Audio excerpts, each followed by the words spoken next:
Alrighty, we testing 1 2 1 2. I should be live right now, and I'm just double checking my settings, and I see that OBS does believe I am indeed using the correct microphone. I am currently using the Samsung G-Track Pro. This is a dynamic microphone, and my intent is to run through a gamut of simple tests, which I've already begun. The other microphone here is the Samsung Q9U. It is a dynamic microphone, which is a pretty solid design. And if you were like in a band and traveling with a microphone, this would be a better choice. It's less delicate. And what I've learned about dynamic microphones in my research is something kind of odd and interesting. If you ever, have a band, or if you go to a venue where a band is playing, many venues have their own, PR system, right? Or what is it called? PA system, not PR. And you have your roadies, right? The roadies are adjusting the amplifier on an electric or bass guitar. They got to get the fuzz, the noise. I mean, I'm not an expert at all when it comes to that. But, you get the idea. They may have pedals they got to hook up. And, of course, everything introduces impedance, and all manner of adjustments must be made to get the right sound. Now, once they do that, you're only getting sound out of the, guitar amplifier. So how do we get it to the rest of the venue? Well, as it turns out, very strange. They've been doing it since the 1960s. They'll literally put a dynamic microphone in front of the amplifier and have that hooked up to the PA system. And that apparently is easier, or is more consistent, makes more sense than, inventing a way to, have all of those adjustments come through on the PA system. And I can see there's a lot of reasons why this actually makes sense. But first time I heard it, I was a little surprised that was, how they do it. Maybe some venues are set up differently, but as I understand it, this is the standard. Okay, so far so good. But now, what do we do with this information? Well, nothing really. We just have to buy a microphone. So, when I did my first live stream debut, I picked up this microphone. I had a little itty bitty dynamic microphone I bought a little earlier, but didn't really get a lot of mileage out of it. It wasn't even a bad microphone. I still have it. It's the Samsung Go mic, and cute little microphone. In fact, it is because that microphone was made so well. It was like a $30 or $40 microphone I bought at Best Buy. That microphone worked so well that, and the instructions were clear, that I decided to buy this microphone when it was time to get, or when I decided I wanted to get a better microphone, when I decided I was going to do some streaming and whatnot. I wanted a quality microphone. It would make me more comfortable, because I'm not generally comfortable playing back voice recordings, but I find that if I generate a high quality recording, or some, satisfactory quality, I'm a happy camper. It's when I'm speaking into those little tiny laptop microphones where, I'll play it back and be like, I don't like this sound. And I remember like years ago, you could get a free microphone in all manner of ways. I think like my first sound card came with a, a little tiny microphone, and, a little tiny piece of junk. And they have no bass whatsoever, and everything just sounds even more high pitched than they normally do. But anyway, getting to the topic at hand. I already tested out my Samsung G-Track Pro. It's been really trusty, and within a month or two of buying this microphone, I decided to buy this one because when I was doing my original research, in preparation to buy one of these were the two microphones that came up. And essentially, from what I can figure, this one here is like the cheap version, or the poor man's version of the Shure M7B, or whatever, the popular microphone is that everyone and their mother has. I mean, literally every person who has like a channel with a decent following has that same microphone. And it's an interesting design. One noteworthy thing about the Shure M7B, or whatever the name of that microphone is, when you look at it, you'll notice that whatever arm or stand that it is mounted to, the wire is part of the, bit that you mount it to. So it would be the equivalent of, if I had an XLR cable here instead of the female XLR port being right here, there would actually be a wire that is built into the microphone that would go right here where this bit here is. And then sitting parallel to the actual screw would be the port where you plug your XLR cable in. And the reason they do that with that particular Shure microphone, at least from what I can figure after doing some research on this one, is because these cables can carry some vibration. I mean, it's a piece of copper, or 3 pieces of copper inside this thick rubber sheath. And so when we plug this guy in, you know, whichever way you plug it in, anything that introduces vibration here, if you pardon the demonstration here, anything that causes any bump, bump, bump is going to translate directly into here. And so by having a thin wire or a thinner cable, instead of having this really thick cable, having a thin cable coming out and then going to a female plug that's hanging out on the edge of the thread, apparently that helps to reduce, you know, the amount of vibration that is transmitted. And so, you know, one method might be to, if I had a problem with vibration going through the cable, I could use a maybe a extension cable or a coupler that gives you a thinner wire or a thinner cable coming out the other end, you know, a shorter run. That would be one way to manage. And so I foresee that being the only real issue I would encounter with this, but it has not been an issue for me thus far. Beyond that, I'm using the stock mount. I'm using the tabletop mount right here. So, you know, it's got some foam rubber material, right? But, you know, having like a good quality arm would probably, you know, give you superior, what do you call it? Shock suppression, or, you know, whatever you call it. Shock mounting. In fact, you got those too, right? You got shock mounted microphones. And you know what I'm going to do real quick? I'm going to put the word out on the Discord servers, right? So that people watch my show. Well, at least people have the, you know, they will know about it. So real quick, okay, I'm using the same thumbnail image. I've been too lazy to make thumbnail images, so all of my thumbnails have been this picture where it says technology, equipment experimentation stream. And I mean, it's pretty much accurate. That is what this is today. And luckily, wow, man, I've been subscribing to a lot of Discord people. I mean, you know, I have a lot of Discord accumulations here now, so I have a lot of places to copy paste this over to. So, you know, you got like the Star Wars guys, you got Pacific 414, you got the Nerdporial Lifeform. That is the channel where I made my streaming debut. You have Lord Crit of Everest Productions. You have, who else do we have? We got Whooper Trooper, Emperor of Whooperstan. We got, what is this? I don't know what this is. Well, they don't have a self-promotion section. Anyway, you got the White Cloaks. Do they even have a self-promotion section? I don't know.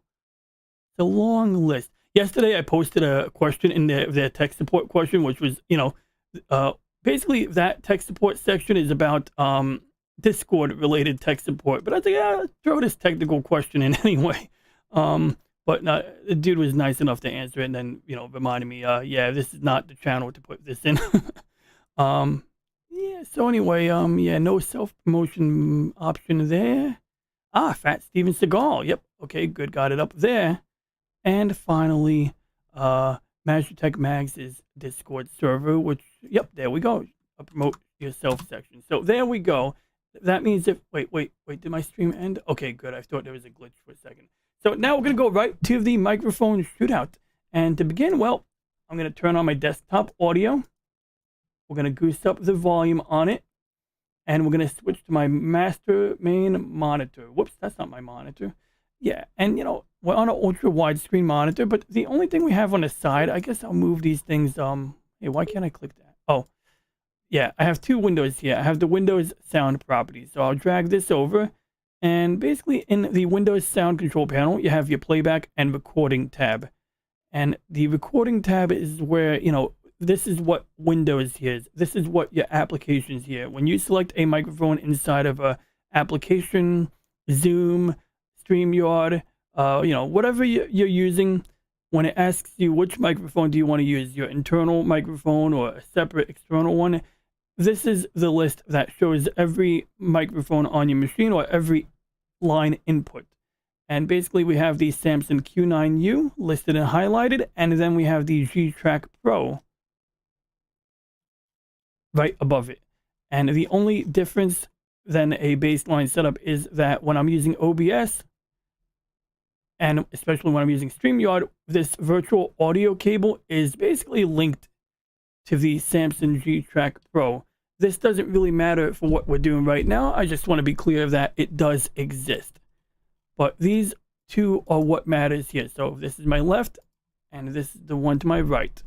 And, you can see if there's a VU meter for each of these. Now, the Q9U has already been set up, so I'm not touching any of these settings here. My volume level is 92. That worked in the past. It allows me to sit back a little bit, because one thing is with lower gain levels, you have to sit closer to it. You got to speak more directly into it, which is one of the main reasons why I bought the G-Track Pro. I bought this dynamic microphone because it basically seemed to be more omnidirectional, not necessarily running in omnidirectional mode, but its cardioid mode seemed to be more desirable for, having a little flexibility. Whereas a dynamic mic, you do have, it's a more directional.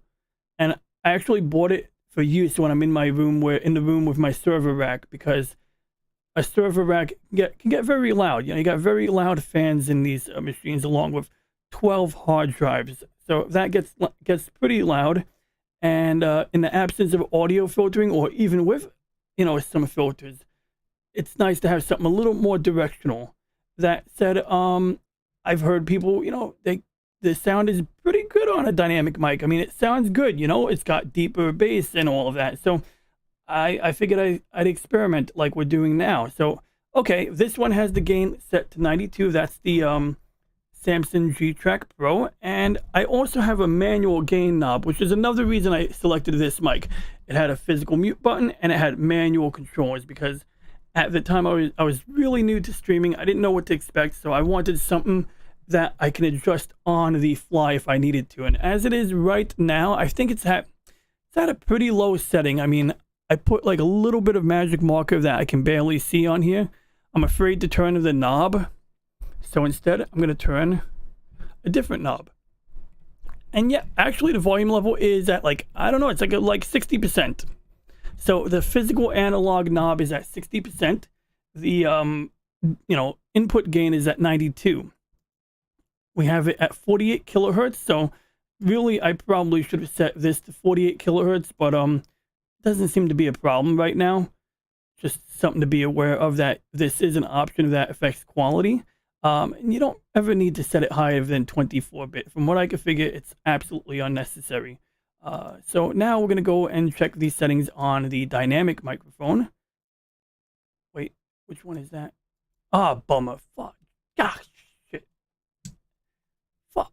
Mixed them up. Okay, everything I just said about this microphone actually applied to this microphone. What I mean is, I was actually looking at these settings here. So anyway, circling back, we just went and reviewed the Samson Q9U. So what I should have said was the input gain on the Q9U is set to 92, but you're currently listening to me on the G-Track Pro. And the input gain on the G-Track Pro is actually 0. So from the top, you're currently listening to me on the Samson G-Track Pro condenser microphone. The input gain is set to 0 dB, and it looks like it's pretty much locked in. I don't know if that's normal, but yeah, you can't change it. You can mute, you can not do anything else to it because it has an analog knob on it. So presumably that's the input gain. It's the analog knob that I have set to about 70%. Beyond that, everything is pretty routine. We're using 48 kilohertz 24-bit. It does have a 2-channel mode, but I mean, they're identical channels right now. If you put it in a figure 8 mode, there's actually a switch on here that will give you 2 channels and put it in figure 8 mode, so that essentially you'll have your left and right channel on either side of the coil. At least that's what I thought someone said on some other video. Moving on to the Samson Q9U. The Samson Q9U does not have any analog adjustment knobs on it whatsoever. Due to the fact there are no analog knobs except for a mute button and this switch here that allows you to, I think, activate or disable your mid-level tones. And this switch, which I forgot what it does, but I don't think it matters right now. I think it's on the right setting. Whatever this switch does, it's on the right setting. So, yeah, I'm leaving that alone. It's set to enable mid-level, so we're looking good there. And now we're going to get to the microphone shootout. And so to do that, we are going to start with the gain remaining at 92. We're not changing anything, but if I want to change the levels, I have to go to Windows Sound Control Panel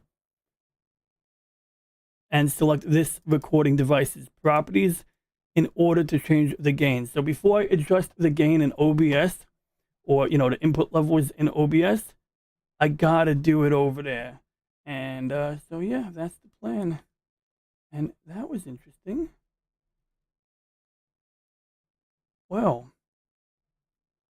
apparently there's a setting right now in my OBS right here. This VU meter came to life, and apparently if I unmute it and I switch to my Dell monitor again, it plays Godzilla screaming.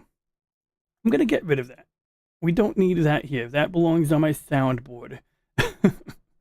Yeah, there we go. All right, circling back to my main monitor. I have a recording generated with the Samsung G. Son of. Wait a second. Wait a second. Look at that. Okay, so this is interesting.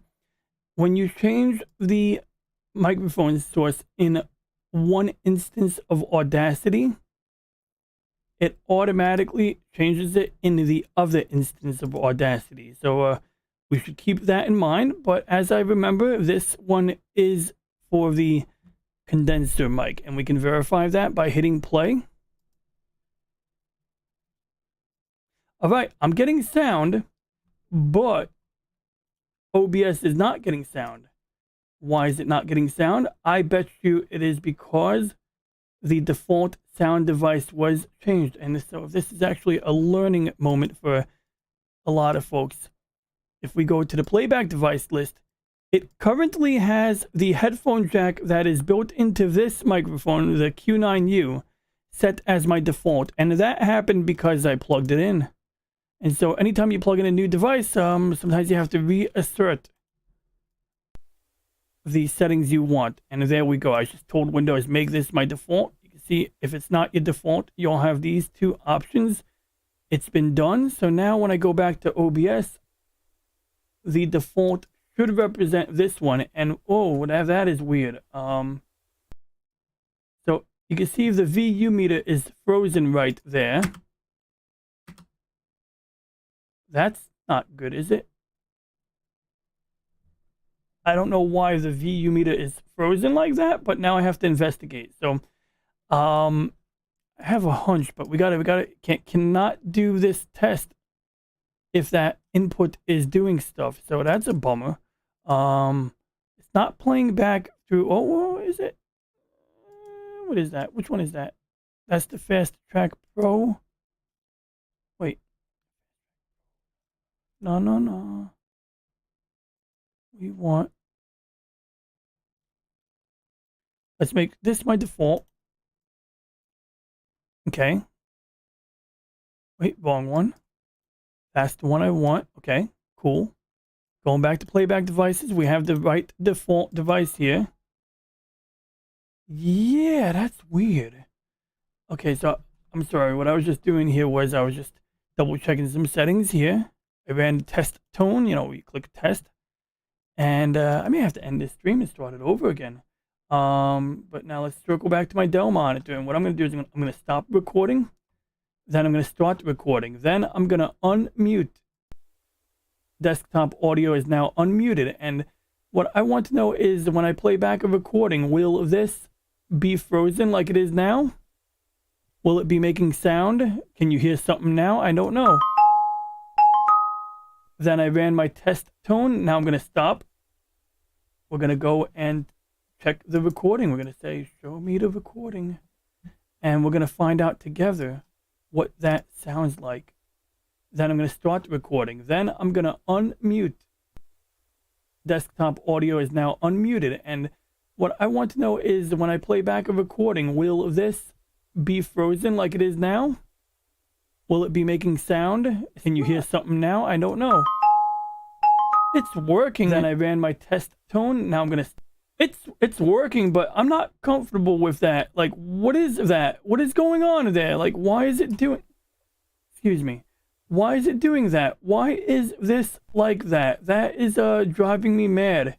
Because, to my recollection, there is nothing being played right now. No media, no video in the background, and, you know, we gotta, like, sort that out because we cannot have that. Let me see here.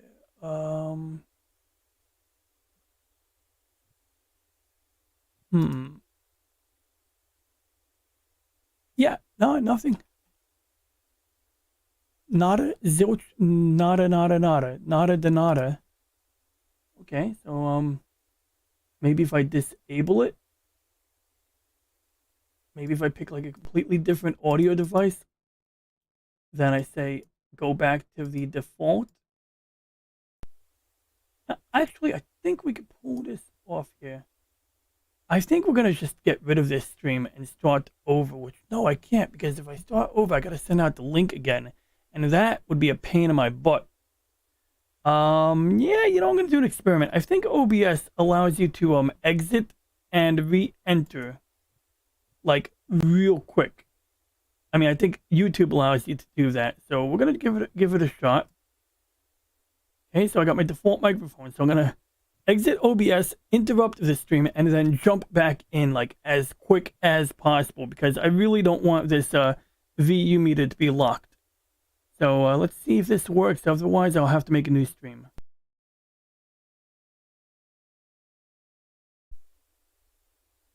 All right. The stupid VU meter is still doing it. So I just brought this stream off and on. And this VU meter, it's inconsequential, but it's driving me nuts to see it like that. I just don't like seeing it like that, you know? And I can try unplugging the microphone. Maybe like one of these devices is triggering something. Oh, you know what it might be? It might be the sound interface. So yeah, that's part of this microphone shootout is testing out the M audio thingamajig. So if we unplug this baddie, I mean, I didn't expect it to have an effect on anything, but I mean, like I said, I might just start a new stream because I cannot have this like this. I don't know, it just doesn't really float my boat, you know? And it shouldn't be affecting desktop audio. I mean, like, you know, we have where was the output here? Okay, that's the Q9U level. Oh wait, I'm in recording playback. I gotta go here. Okay, so like if I say play it back on a different output.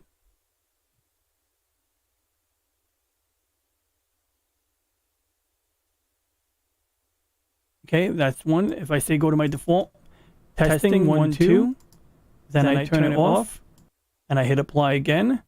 Okay, so, you know, I mean, that shouldn't be doing anything right there. If I go to my Q9U now and I do the same thing, I tell it to play back on a different output, its own output. Yeah, nothing happens. Testing 1, 2. Testing 1, 2. Disabling now. And yeah, like, what is that shit about, man? I can't have that. That confuses me. Maybe it's Audacity. Maybe Audacity has the audacity to testing. So maybe what I should do is microphone G track. And then the other one would be the Q9U. Q9U. And I mean, I don't think this is it, but I'm just going to try closing Audacity. Hey, what's up, nerd? Poor real life form. So yeah, I'm doing a microphone shootout, and this desktop audio VU meter is like stuck in the middle, and it's driving me nuts. But assuming that nobody can hear any background noise, I'm going to go right back into the last phase of this video, which is the microphone test. So like you say, I'm running Audacity as you observed, and I closed it out because I thought it was maybe responsible for the problem I was encountering. But yeah, Audacity, I use it for recording. I don't use it for a lot actually, but when I do want a standard recorder, I use it. First time I streamed with you, I used Audacity earlier in that day just to kind of get comfortable, like to record and test it out, And from time to time, I use it like in this particular, setting, like we're doing right now, testing it out. But yeah, it makes sense. You use it for your, when you do your retrospectives, for example. I was wondering how you did that, and it makes sense to use Audacity for that type of thing. Noise gate's pretty cool. That's like the first background noise suppression I used in order to deal with the fan noise in my computer. And that's actually something I'm planning on uploading later today. It's actually literally, not even kidding. It's been done. Like, this is the video, and this goes over using virtual audio cable on Windows. There we go. Basically, this setting in OBS allows the virtual audio cable so that I can get my OBS audio filters, whichever ones I use, to work on StreamYard. And you could use of noise gate, like you said. I currently use compressor and compressor and expander. Now these, I had these really nicely tweaked, and then now I feel like the attack or release time is a little, messed up, or the threshold. So I need to do some tweaking with this, but it works good enough that I keep it enabled because they normalize the audio levels. And something that's going to become evident when we play back the G-Track Pro recording is that when you don't have filters applied, the audio levels are not normalized, and you can hear it. When I move my head around, you will hear it right now. But just real quick, I see what else you have to say here. Everyone says your audio is too low. Well, that, I would say, actually is where the compressor and expander comes in, Brian. So circling back, like Jen Psaki, we go to my audio filters here, and these do two things. So I want you to observe my VU meter right here, where you got the yellow here. And so when I say normalize, if I speak too low, it'll bring me into the yellow zone. If I speak too loud, as an example, you see it didn't really go into the red. But now watch when I turn both of these off. Now, it's a little lower now, but also if I speak low, it's going to stay in the green. And if I speak loud, sorry about blowing out the eardrums, you can see how it went into the red zone. But when I turn these on together, they work together to allow me to go loud. See, I spoke just as loud, and it suppressed it. And so what it actually did was, notice if I don't talk as loud as I just tried to talk, it didn't go into the red. It went into the red. When I talked like little loud but not too loud, it went into the red. But when I spoke real loud, it actually stayed in the yellow. And basically one of these, I always mix up the function. One of these is what keeps it low. The other one pulls it up. And it's basically a matter of when I'm speaking like above negative 24 dB. So when I speak above this level here, it's going to increase the volume. So if I'm speaking like this level here in real life, it's going to bring me into the yellow by goosing it up by a 3-to-1 ratio. And then the other one does a 10-to-1 ratio. So one of these is trying to pull it down by a 10-to-1 ratio, and the other one's pulling it up by 3-to-1. I always mix up which one is doing which, but you get the idea. So these seem to be like the holy grail, or almost the holy grail. And if you might remember, a while back, I was using this way more complex filter. Like, it was insanely complex. It was cool, but it used like really heavy processing to like build a noise profile of the background noise. And so it was able to be very selective about what frequencies to filter out. But this is like obviously way simpler, both, on the processing, and in general, I figure simplicity and elegancy go together. But let's see what else you have to say here. Yeah, so I would say, because if you try to increase your gain, Brian, Notorial Life Form, then you run the risk of being in the red zone. And that was my conundrum. My conundrum was when I was too low and I increased my, analog gain over here or the gain on here, I would then be in the red zone too much. And Angry Canadian, I see you. Don't worry. I'm gonna speak to you in a second. And to answer your question, yes. Well, those filters are not plugins, Angry Canadian, but they're preloaded filters. Whereas the other one I used to use is a plugin. I'll get to that. So yeah, if you get the gain too high, yes, you're gonna pick up a lot of unwanted noise. That is exactly what I was gonna say, Brian. Like literally, that is the problem I had. Like it's like I'm either too low and I can't sit back too far because I'm too low, or if I goose up the gain, yeah, you're gonna hear this like not only the background noise, but suddenly I start getting this like low level hum, like So these two things collude to be a pain in my ass. But ultimately, compressor and expand are the answer. There's a lot of tutorial videos on these, and I've thought about doing my own video, but every time I've recorded my own video, I'm sitting here going, I always forget which one does what. Like really, right now, I don't actually remember which one suppresses the levels and which one pulls them up. But these seem to be like the better solution. And I've been through a few. I've used noise gate on OBS, and noise gate is cool because it sounds like Stargate.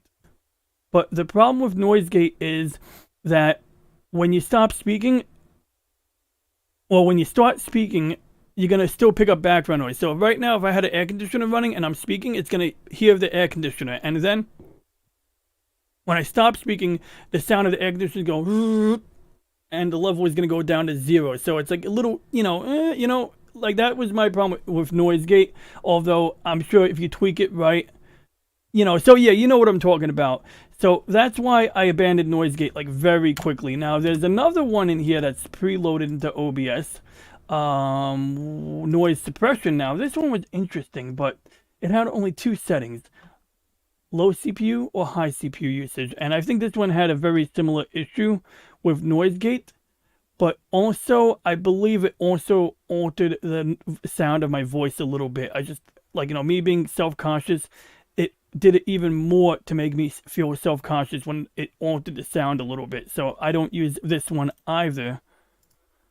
And then the one that was Madness and Insanity that I was using was part of the VST. Now this one was a plugin, Angry Canadian. This one I had to download separately, and they do sell one, and they also have a free one. Just a matter of navigating the webpage. And I did a video about this. There's actually I think if you look up like VST 2.x plugin on my channel, you will find a video from like middle to late last year going into detail on this. And I mention it because I don't remember how I set it up, but I believe it was a matter of picking VFR standalone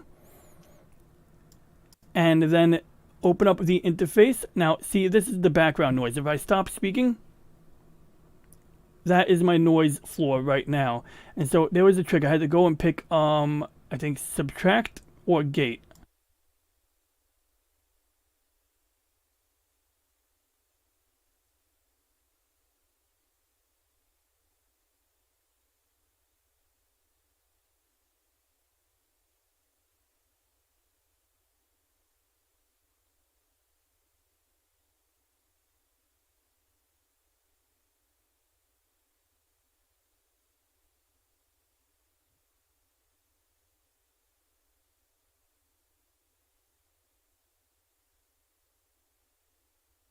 Testing 1. I'm sorry, guys. My sound was muted. Okay.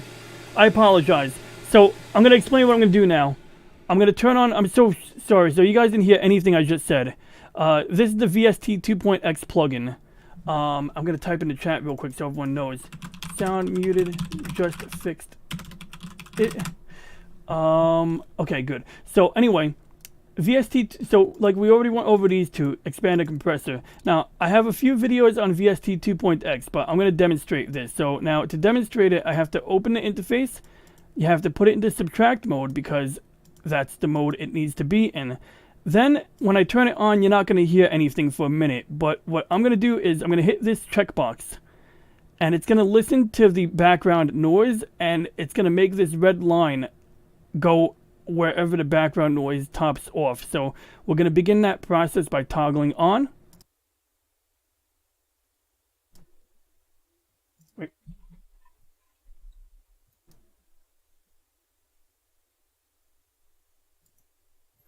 Okay. Do you hear me now? Yes, you do. So what it did was basically everything below this red line is gonna get suppressed. So if I stop speaking right now, all of this noise in the faint yellow line area. Oh shit, I'm sorry. Let me circle back. Okay, I'm gonna explain this again. So how this filter works, when you first turn it on, the red line is at the top, like this. So this red line is the cutoff. So now, way this filter works is, when you turn it on, you're not going to hear me because this red line is going to say, basically, don't let any of this sound in.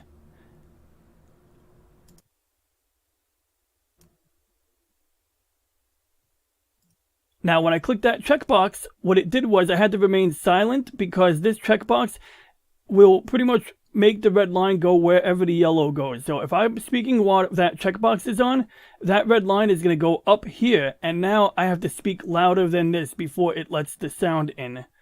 Then from there, because I may not like the way I sound or something like that, I can then put it into points because then I could drag these around. So what I was doing was with the air conditioning running, or better yet,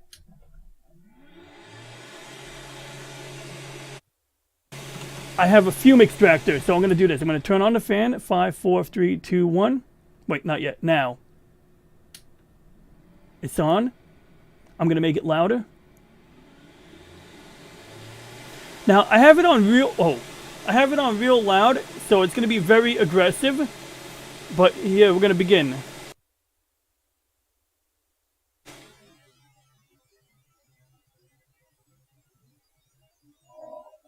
Okay, so now I do have to speak louder than the fan, but it's letting in some sound. It's probably a little sketchy, right? So what I can do is I can put it into this mode, and then if I hold down control, I can tell it to drop the noise floor. And then I can also tell it to let in more lower frequencies like this.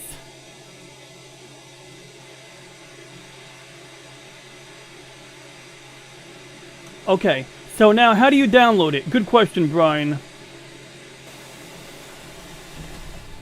Okay, I'm turning off that fan. So how do you add it?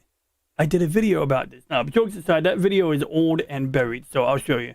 So anyway, we go to, if I remember correctly, let me double check here. Just want to make sure that, VFR plugin, okay. I typed into Google VST VFR plugin, and it goes to a website, reaper.fm/VAplugs. And here it is. This is it. This is the website, my friend. So literally this URL, and then I'll put that in the chat, and we'll double check, make sure it's the right download. So there's a 64-bit and a 32-bit. So it depends on what version of OBS you're running. Most people with more than 4 gigs of RAM and a modern computer should be running 64-bit, but it, you know, you'll know. It'll say in the title bar if you're running 64-bit or 32-bit. So you download it. And you can see when I downloaded it, I have an executable file that I can run from the folder. You know, you click on it. Windows is going to be like, do you want to run this? Yes or no? And then we click I agree. And it's going to install multiple filters. So I've already installed this. And so I don't know why it's letting me install it again. Maybe it's, maybe it'll upgrade itself, maybe. Well, I don't need to install it again right now. But if I go to here, when I clicked on VST 2.x plugin and had this pull down menu, most of the crap you see in this pull down menu is what you see here. Now, once again, I want to advise that if you can, you know, play with the noise gate, you'll probably be a happier camper, Brian. Maybe. I don't know. I mean, noise gate, like I said, I had this one issue. Not noise gate. I'm sorry. The, what's that called again? The compressor and expander. Like I said, they have their ups and downs, but I still prefer these over this. That said, when we get back to summertime, I could very well see myself going back to this one right here. Like, so, of course, use what you're comfortable with. Definitely, if you're interested, give it a try.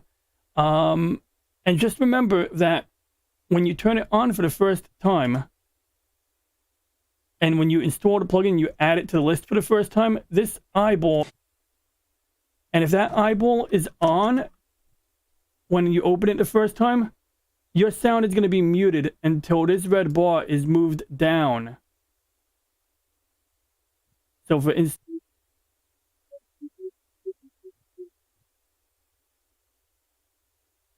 that's 1, 2, 1, 2, 1, 2. See? Now no filter. And then if I like do this,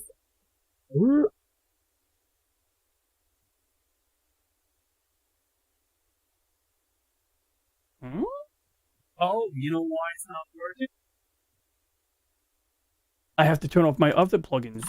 So we're gonna turn off the other plugins. Then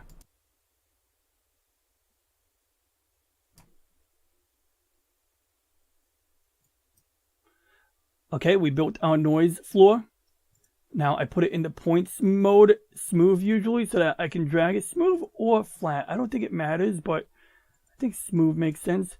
And then holding down shift will sort of move them. Moving these individually will move it on its own. Clicking in a random spot will create a new point. And holding down control will move the whole entire bar. And holding down shift will move them together. Ah, crud. Let's try that again.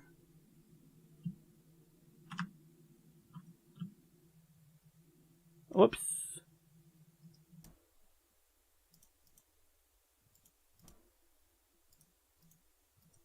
Okay, so I'm going to hold down control.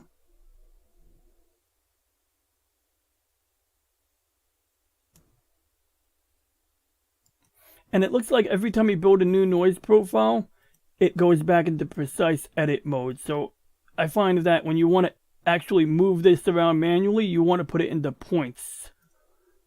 And then if I hold down shift, see, I mix them up. So bear in mind, it should say over here, look, hint, shift moves segments, control moves all. So if you have the same problem I have where you're mixing up control and shift, just, read the bottom. So now if I hold down shift, watch what happens. Okay, so see, it's moving multiple segments together and it's sort of manipulating neighboring ones. Now also it should be noted that my mouse is configured in such a way that I can't move left and right. I can only move up and down, left and right when I hold down. Oh, whoops. Yeah, so bottom line, you can see it's moving them together. You get the idea. Whereas if I don't hold down shift, it only moves. If I don't hold down shift, it only moves 1 point. If I hold down shift, it moves a neighboring point up and down. Apparently, not the one to the left, just to the right. And then control moves it all.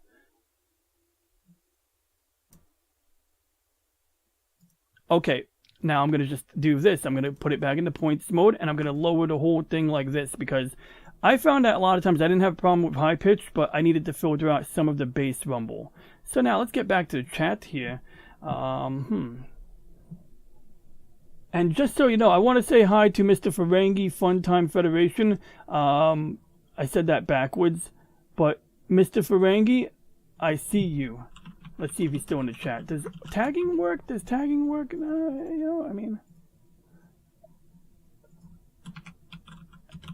Yeah, I did not say hi to Mr. Fantastic Ferengi, but I do want to acknowledge Fantastic Ferengi Fun Federation. Wait, I said it backwards. It's a mouthful, but he's got a cool channel. He does a lot of retro games, and he was playing Willow. That game looked like fire last week, so I do want to acknowledge the presence of the Ferengi, Fantastic Fun Ferengi Fantasy February, until it becomes March. So anyway... With that said, let's see here. What did he say? He said, what's up? Okay, good. Okay, so conversation. Good. As long as everyone's happy and having conversations here. Where did my mouse point to go? Oh, here it is. And let's see here. Yeah, so if you're using StreamYards, you should bear in mind, Brian, that if using StreamYards, these plugins and filters won't work out of the box. That is where my other video comes in. That's literally where this video comes in. So this video basically talks about the following. Where is it? Let's zoom out a little bit. Whoops, I'm sorry, I gotta go here. So this video talks about downloading an application called VB Virtual Plugin or Virtual Audio Cable. And it looks like my computer wants to make me wait before it shows me the video. Yeah. So this picture here actually does talk about it in detail, and I guess I could find a picture file, but basically the idea is you download an application called VB Virtual Audio Cable.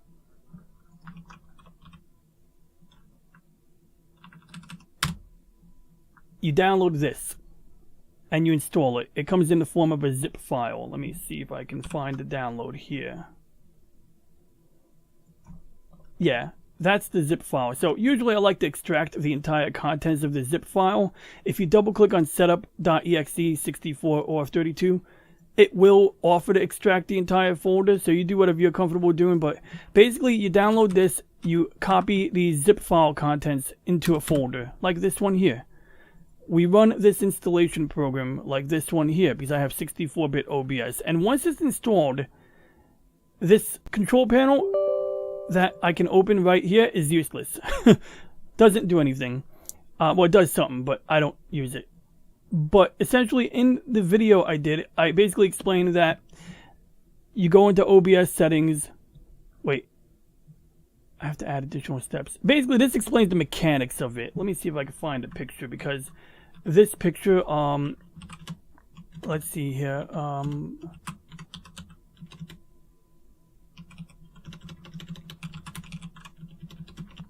What did I put? I gotta find my folder. So I did a stream about image upscaling. So I know I have a file. Whoops, did not want that. So I just gotta remember what folder. Okay, there it is. Okay, good. I found the folder. So now I can go there. And somewhere in here. Yep, there it is. Okay, good. I got the picture right here. Okay, very, very good. All right. And I'm gonna go and put my normal filter back on. So basically, this is just explaining how VB Virtual Audio Cable works. So once VB Virtual Audio Cable is installed, you go into OBS, you click on Advanced Audio Properties, and you click Monitor and Output next to your microphone. Then, as a result of that happening, God, I messed up the numbers here, I think. I gotta fix the numbers? Wait, no. No, this is good. Okay, 1, 2, 3. Then in step 3, yeah, we did that already. So then what it's really doing is it's going into the Windows sound control panel.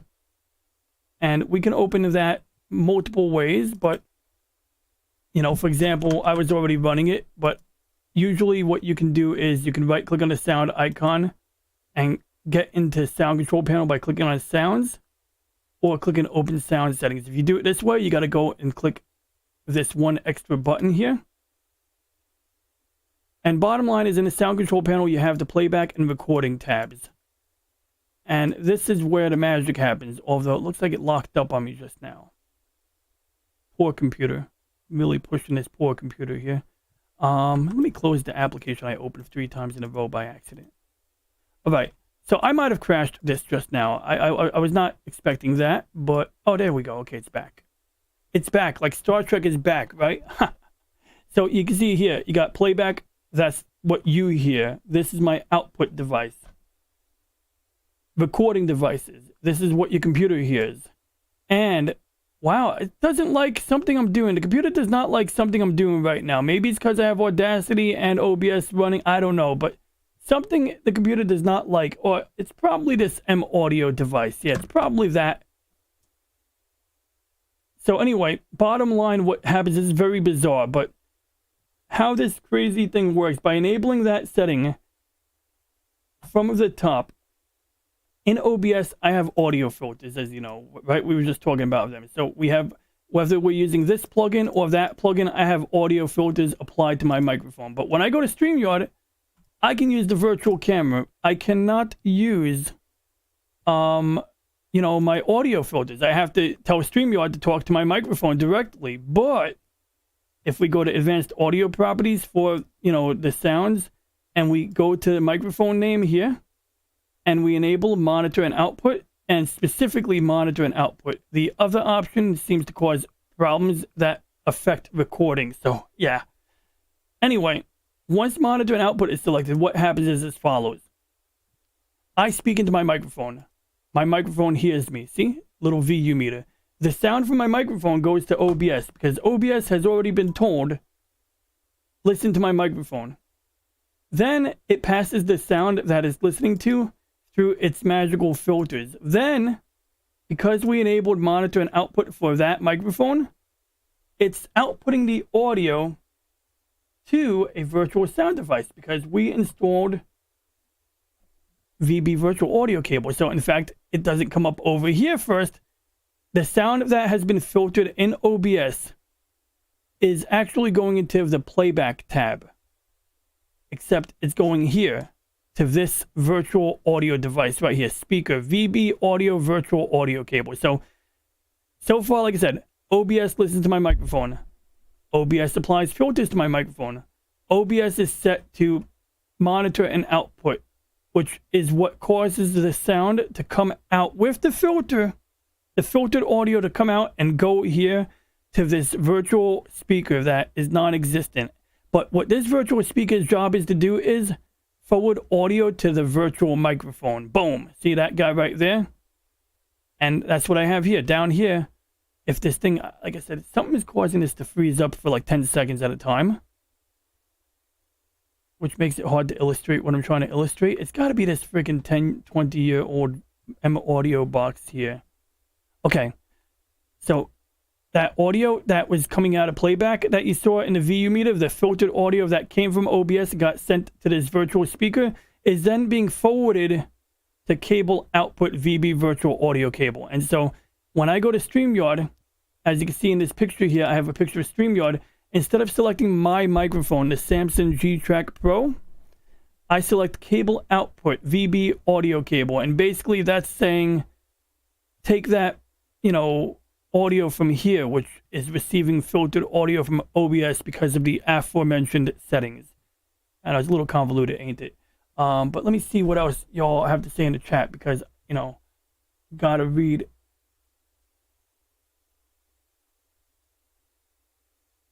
So the way you get to that window, Brian, is as follows.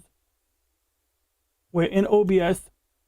I'm going to go to my audio filters, and you have the plugin here. Now, you may or may not have it enabled, but you'll notice over here, it says close plugin window.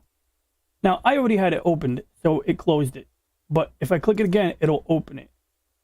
So, yeah, that's the button. Now, before you go there, make sure you actually select refer standalone from the filter, from the list, from the pull down menu. So you select refer plugin, refer standalone from the list over here. Then you click open plugin interface. And because I have the plugin off, nothing's happening. But if I move this over a little bit, move this over, whoops. Bear in mind, the OBS window will go on top of that window when you do this. So I'm basically hitting Alt-Tab. But the instant I turn this on, now it's running the filter. And now I can tell it to build a noise profile. Also, make sure this is in Subtract. But let me see what you got here, what you were saying here. Make sure we're on the same page. Yeah, so you want refer standalone. That's the one you want, Brian. Refer standalone.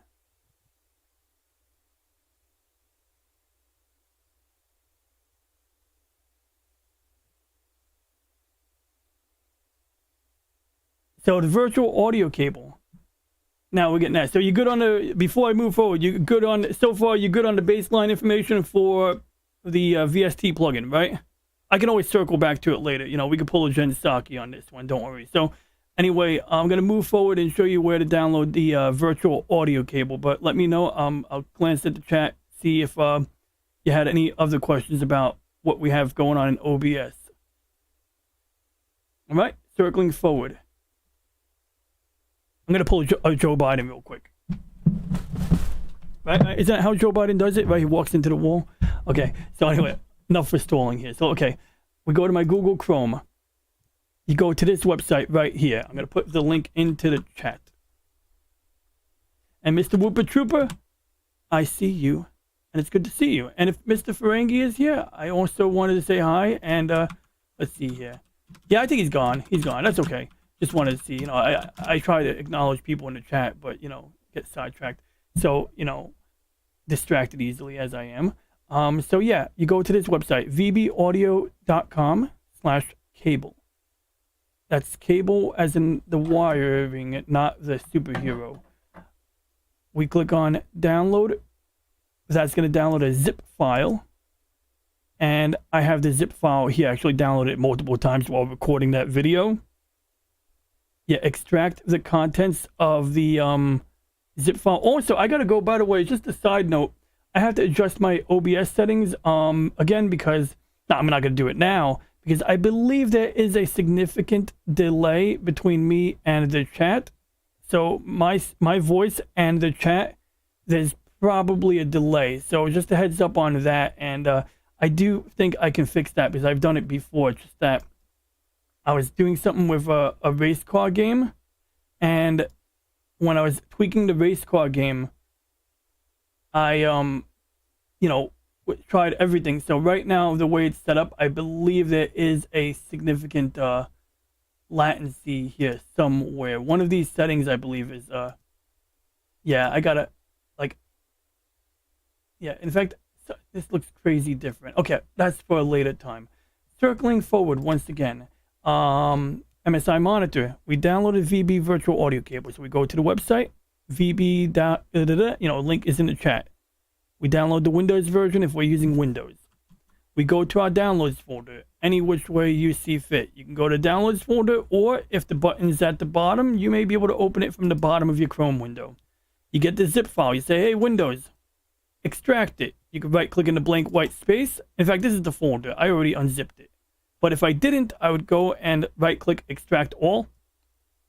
Or I would extract all of this to a folder, or I would copy and paste it to a folder. Or I would go up here and click extract all, and it's going to say bring it to a folder, and then when it's done, it'll show you the folder. I've already done it. So here's the folder which I created, and that's the setup file, which I'm not going to run, but like I said, if you're running 64-bit or 32-bit, install the appropriate one. Keep the folder handy in case you ever have to adjust the sample rate in the control panel, but I have not touched this, and it hasn't done me any harm. Now that VB virtual audio cable is installed, we want to go to the Windows sound control panel.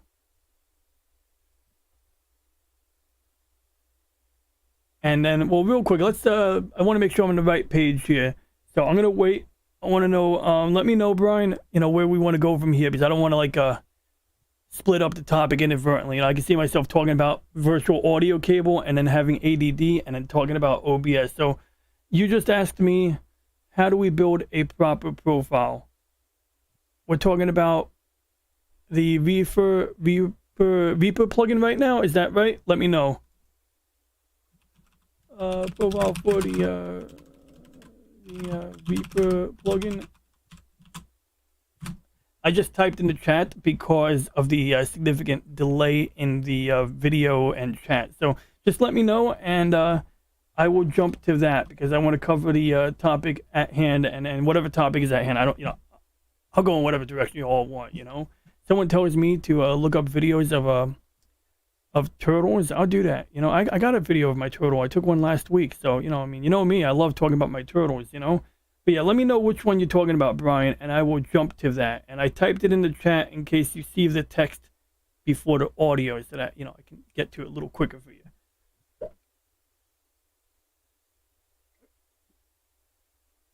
This is a borosilicate glass bottle.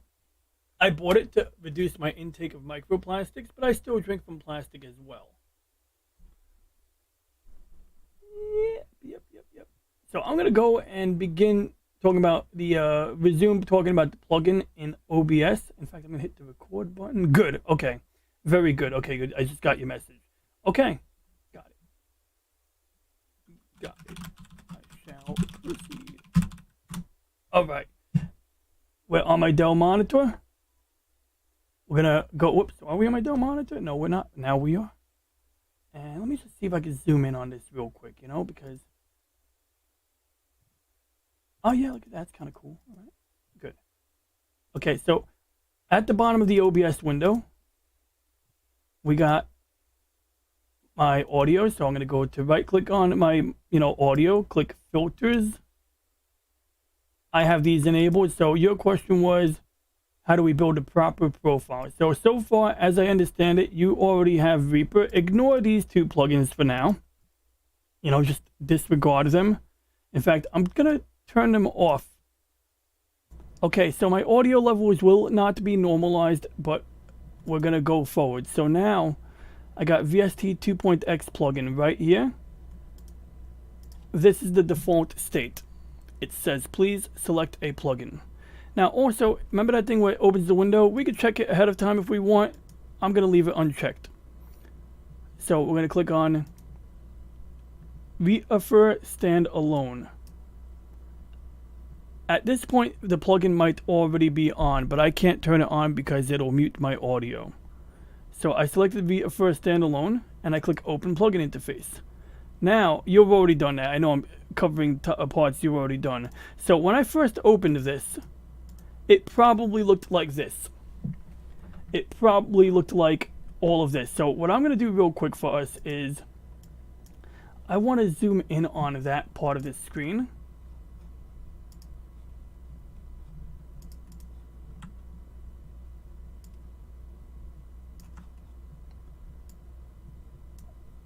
Okay, we're going to zoom in on that like real hardcore. And hopefully that works because I can't actually see my screen now, but that should be at the front and center. So hopefully that window is nice and big. Let me know if it's not. Okay, so we got the plugin window. How do we get here? Well, just like we did earlier, we had the filters, right? We went here, we clicked on filters, we went to the VST plugin area, we made sure we're in the correct pull down menu for Refer Standalone, and we opened the plugin interface, which you can also check this off. If you check it off, every time you turn on the plugin, wait, it's supposed to open up the window automatically. But like I said, you can open it manually. Okay, so the plugin window is opened. Let me see. Hope you didn't do anything. What? Probably not. There's not much you could get messed up. So from the top, you already. So as I understand it right now, Brian, you gotta whatchamacallit, get to this point. So you've got it to this point. You added the VST 2.x plugin. If you messed up at any point, you can always delete it and re-add it. So, no harm, no foul. So we have this. We've already selected Refer Standalone. We open the plugin interface. So if you didn't do anything yet, this is what it will look like. But the first thing I'm going to do is, if I was in doubt, I would click Reset. Okay, now, this is the first thing we're going to do. We're going to switch it to Subtract mode. So you can see the pull down menu, hopefully. Okay, good. You can see the plugin window. I'm going to move it to the left a little bit so that it's not blocked by anything.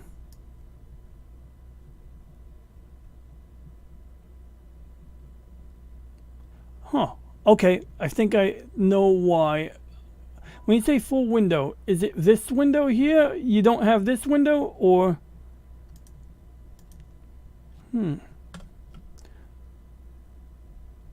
Might just send a StreamYard link out.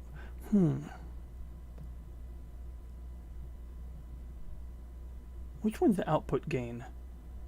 Oh, got you.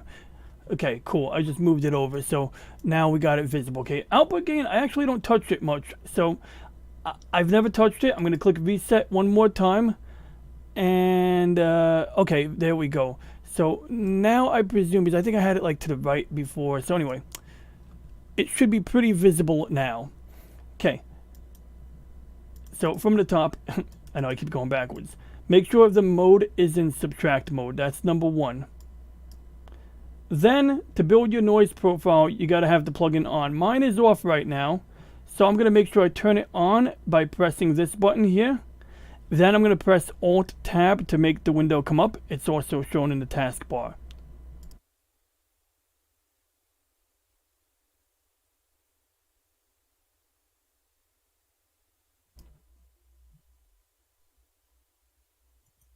Okay, I just built the noise profile. So what did I do? I switched it to subtract mode. Then I clicked on this button here because it was already on the plugin, right? And during that time, you cannot speak. When you click this checkbox, you got to be silent as a mofo. And so if I do it again, it'll actually delete this line and redo it. And once again, if I do it again, I got to be silent. So starting now.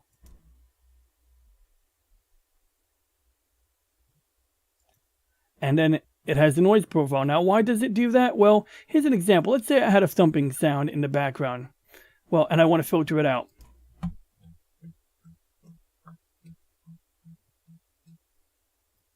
Theoretically, when I speak now, it should filter out. I'm banging my desk.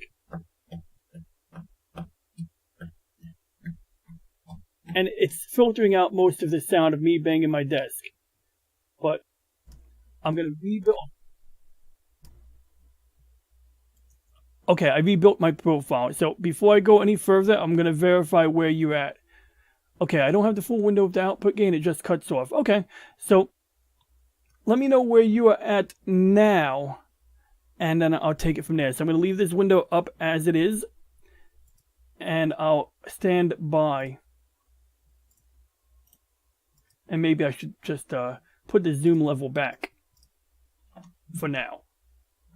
So I'm going to stand by, and I will proceed. Yeah, it's like, it's a little like complicated. It's not terribly complicated. Just, trial and error. That's how I did it. Like I said, when I was in doubt, I just delete it and start over again. Let's open the window. It's a nice, it's nice cool outside. It's a little hot in here. The computer, generates heat. Yeah, and next time I stream, yeah, I'm going to make sure I solve the address the audio delay. And then at some point, I'll have to figure out how to get my game quality up. Because I feel like the game quality is just not where I like it,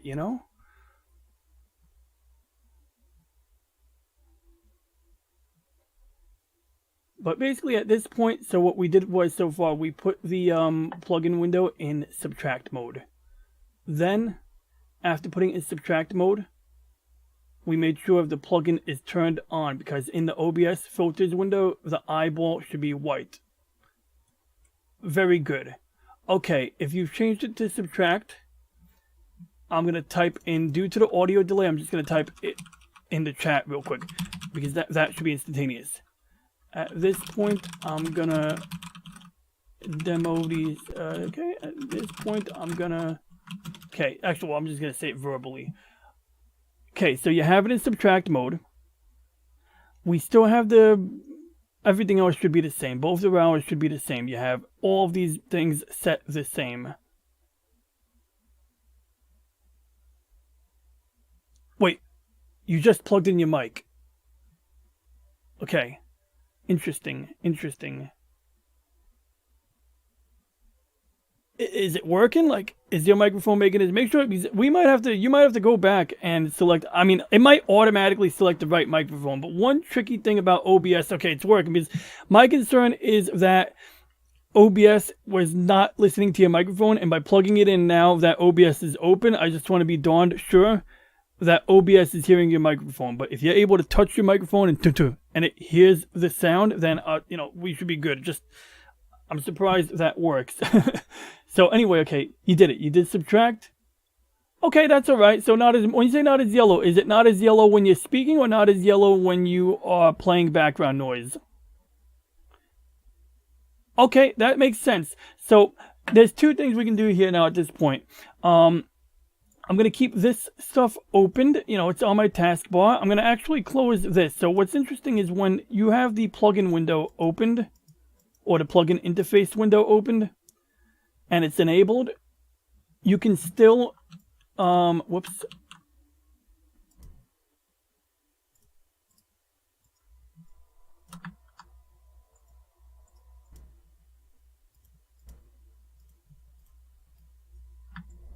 sorry.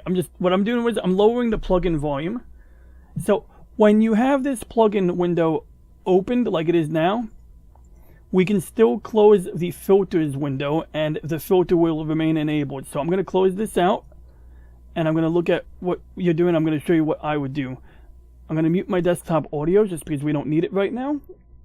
Okay, so it's not as yellow. Okay, understood. It hears you at a much lower dB when you speak. It's at -48. Okay, cool. Let's see here.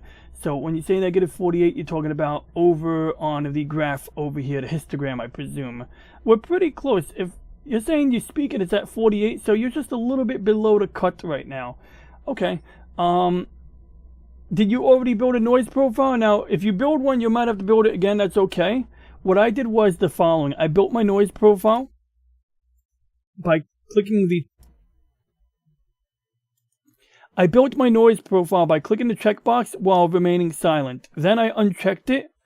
Then I'm going to hold down Control and drag, after I put it into points mode, this red bar down, just because I don't want it cutting off a lot. So anyway, as it is right now, we should be in a similar position, except your audio goes to -48, mine's going to like -24.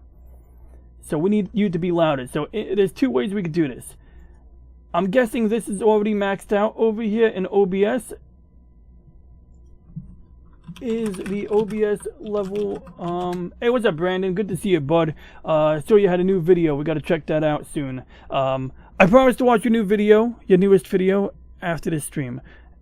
I would watch it while on stream, but then, you know, I would be stealing views. I don't want to do that. I don't want to, you know, recycle stolen content. But I will be watching it, and I do recommend you all do watch Brandon's video and like and subscribe, or at least like it, you know. Anyway, circling back. Good. Okay, Brian. So, whoa, I just went into the red zone. You saw that? Okay, so you're at maximum here. So you know what we must do? I must go to my main monitor and minimize everything. No, I'm kidding, but I'm going to minimize a bunch of stuff real quick. So just bear with me real quick. I want to get all this crap out of the way so that we have a clean slate. All right? Then I'm going to go back to the Windows Sound Control panel. So I tend to go by right-clicking on the speaker icon. You know, you got your volume level, you right-click on it. And the quickest way is to go to Sound is on Windows 10. And when you do that, it's going to actually open up the wrong tab, which is fine. We just got to pick a recording or playback. Now, actually, I might have to close this real quick because I got to unplug my...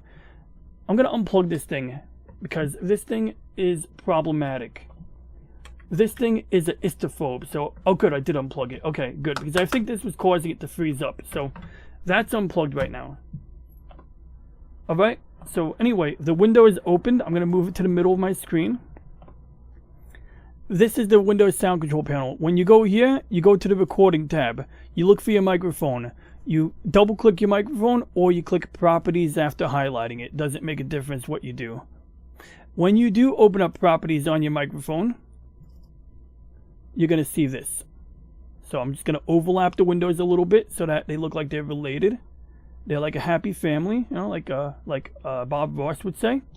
And I'm going to see if I can zoom in on my monitor for you a little bit. Boom! There we go. Look at that. I'm such a nice guy, aren't I? Now, jokes aside, so we got the window open. It shouldn't be cut off. I've enlarged it a little bit. Okay. So, recording devices. Go to Properties on your microphone. You're going to see this when you go to Properties. You're going to go to Levels. Now, my microphone don't let me change the level. But that's because I have analog adjustment on my mic. My other microphone does.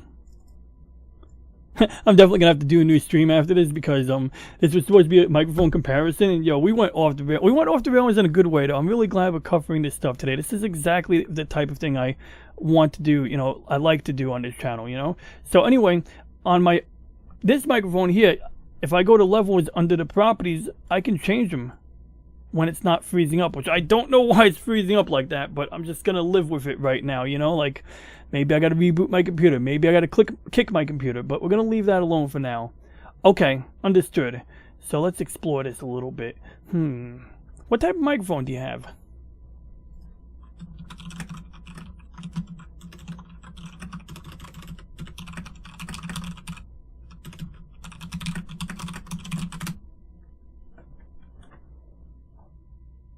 Okay, blue Yeti. Better than a blue waffle. Oh god, I'm terrible. Okay, sorry, being nasty. Yeah, alright. Alright, so anyway, we're just gonna drag that over to the left a little bit, and we're gonna look up blue Yeti. And I just want to see, oh good, there is a knob on here, so tell me about your knob. That's what she said. Oh god, I'm sorry, I cracked myself up here. Stereo microphone. Yeti stereo microphone. Alright, stereo. I think that the abbreviation for microphone is a little Irish phobic. Is it something like this one here?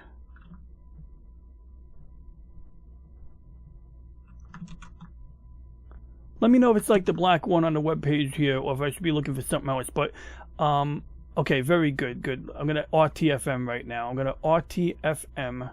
That is short for read the manual. We're gonna do a read along here. As soon as I might need to get a manual on how to read the manual though. Maybe it's in downloads. Select English. And oh, look at that. Is that the manual? Yeah, I think it is. Alright, I wasn't expecting them to pull it up that easily. It's the blue one. Okay, so let me see here if we can circle back and find the blue one here. It might not make a difference, but I want to, you know, get the right one. Blue Yeti stereo microphone. It might have like a very specific model number somewhere printed on it. It might also be semi, you know, the manual might apply to like multiple sister models. So there's that. But, you know, I got a black microphone here. You got a blue one. I'm hoping that I want to try. Okay, you know what? They might be the same. Okay, good. We're going to get to that manual now. I think they're the same. Okay. Let's zoom her in. Let's, little Tubuku. Okay. Congratulations on your purchase. Getting started with the Yeti. Step 1, run, because the Yeti is the abominable snowman. Nah, jokes aside, so they're saying speak into the front of the condenser coil, not into the top. Okay, that makes sense. Software setup, okay. Getting to know your Yeti. Hi Yeti, how you doing? Nice to meet you. It's got a capsule array, and it's got all that shit. So basically, they're just telling you the components. So I'm just going to catch myself up to speed real quick. Microphone gain. That is the way. This is the way, Brian. As a Mandalorian guy would say, this is the way, Mr. Pasquale. Where is it? It's at the top. Okay. So what's the status of your top knob, Brian, on the gain knob? What is the status of your gain knob? Also, I want to know what the status of your pattern knob is. This one might be more important right now based on what we're encountering. So I'll explain. Oh, okay. Sorry, my mouse was in the wrong mode. Let me just put the window back. Okay, I'm just going to resize this real quick so it fits on my screen nice and neatly. And then I'm going to pan around. I hate when they don't do that. Okay. Okay, so I want to know what the status of the pattern knob is, what position it's in, because this matters. Knob settings matter. So you can see I even have like the window positioned in such a way. Okay, the pattern knob is between 0 and the infinity sign. Okay, so 0, interesting. Yeah, so this is a weird picture because like, yeah, that's what I see in the picture, right? But it's like, well, which is it? Not you. I'm talking to the manual now. Like, you are definitely in cardioid mode. Okay, so theoretically, if you were to click it to the right, you would have only one more position to the right, I'm assuming, right? Like it would only click once to the right. And if we went back from the left, it would be left would be stereo, which looks like a figure 8. Number 2 would be click number 2, which is omni. Click number 3 would be cardioid, and 4 would be bidirectional. So as long as you're absolutely certain that you're in cardioid mode, I want to make sure that we are definitely not in a different mode, because the picture in the manual confuses me. But I'm going to take your word for it that you are certain that you are in cardioid mode. So at this point, there should be in what should we call it? Oh yeah, that makes sense. Yeah, I didn't even say it right here. Good point. And so at that point, there should be a heart-shaped pattern coming out of the microphone. And, you know, mine's upside down, of course, but just like they show in the picture, they say don't speak into the top, speak into the front. And that's essentially what I'm doing here. I'm not speaking into the top of my microphone, which is bottom. I'm speaking into the front of my microphone. So far we're on the same page. But as I understand it right now, the gain knob is at the maximal setting. And apparently, looking at these pictures here, it looks like there's two sides to this microphone. So the front has a headphone output, and the front has a volume knob. Now bear in mind, you said the knob is at the maximum setting. Just to be sure, you're talking about the knob that's on the back of the microphone that is north of the pattern setting, right? You just want to make sure we're not mixing up the output with the input volume. So assuming that we are definitely talking about the same knob on the back of the microphone, and it's the top knob, you are certain that it's at the maximum setting right now. You know, I mean, you can't make it any louder. It won't go lower. Okay, very good. Thank you for confirming. You just want to be crystal clear, because now I want to know why it's not loud enough. And then going over to Open Broadcast Studio, this is basically at the maximal setting. And when you have the microphone disabled, or when you had the filter disabled, did it get louder or lower? Right now, like, you know, with no filters, it's already, you know, it's still low. Now, I guess forgetting about the VST plugin for 1 minute, just forgetting about this for like a second, I guess at this point what I want to know is what the gain bar looks like. Because I know before we were talking about being at 48 dB over here, or negative 48. I want to know whether or not the plugin is on or off, what the green bar here is looking like. And in the meantime, I'm going to make an accounting of what we know right now. Okay. When I speak normally, my mic does not pick up in OBS at all. Okay. What about when the plugin is off? Does it, you know, hear you better when the plugin is off, or does the VU meter in OBS pick you up better when the plugin is toggled off? And just to remember, turning off the plugin is simply a matter of clicking the eyeball like that. On, off. When I turn off the plugin, it works normal. Very good. Okay, good. We're cooking with gas, Brian. Okay, so here's what I want you to do. Well, let me think. I'm going to think of two ideas here. If we don't change anything else right now, we simply turn the plugin back on. We make sure we're in reefer mode. And we go and we open the plugin interface once again. If I was in doubt, what I would do is I would reset it. Now, when you reset it, it's not going to hear you anymore, right? It's going to bring the red bar back to the top. But everything should then look like, you know, subtract, points, smooth, etc. That's one option. I don't know, you don't necessarily have to do that yet. Alternatively, what is this looking like over here? You know, the gain, the output gain bar on the right, what is that looking like? Yeah, I just zoomed in on it a wee bit. And because of the streaming delay, I can't tell. Whoops. Okay, forgive that for a second. I just want to open up a windowed preview. Windowed projector preview. Okay, good. I'm just putting that on my other monitor for my own reference so I can see that you see everything. Okay, good. I can see that you see. Okay, great. Same settings, same gain. Okay, you may end up boosting the gain up, but before you do that, I just want to do a little exploration here. And you're sure that's listening to the microphone. As I remember, you plugged the microphone in after opening up OBS, right? You know, I'm surprised, but you're sure it's working. Okay, as long as you're sure that it's not, I just want to be damn sure it's not listening to your laptop's built-in microphone. Like, I assume if you hit mute on the Yeti microphone and you unmute it again, it's going to show that it's muted or unmuted. It would be a big red flag. If you mute or lower the gain on the Yeti microphone and it still hears you, then we would know it's not getting audio from there. But I'm going to assume that we're good there. I know I'm covering the same ground because as someone who used to work in tech support, you know, I'm accustomed to doing that sort of thing. Because even I skip steps sometimes, or mix things up when someone speaks fast like I do. Okay, good. Thank you for confirming that. Last time I asked that question. Okay, cool. Okay, we're on the same page. So getting back to here, so also I should explain this part here sort of increases or reduces the complexity of the plugin. 4096 should be fine, but I think, let me just do an experiment here. I'm going to lower it. Now, I would never put it to 8,000, I don't think, or here, or here, or here, or definitely not here. I don't even know what you're hearing right now.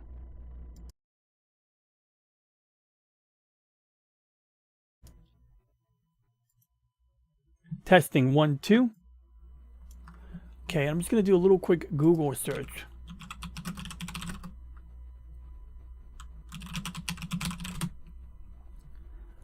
I want to see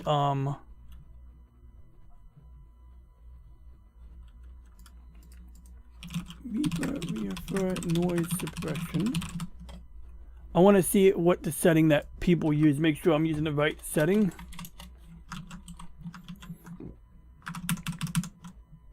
In fact, I have my own YouTube video on this. I'm going to look at my own YouTube video real quick because I want to make sure that I'm referencing the correct settings here. I want to see, because I haven't, like I said, I haven't used this plugin, as you know, in a while.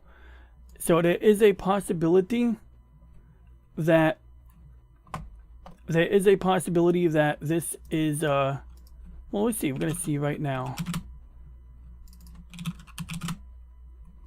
Yeah, okay, good. Okay. Don't worry, we don't have to watch this whole thing. I'm just seeing here, it's at 4096, points smooth. Okay, so that all looks good there.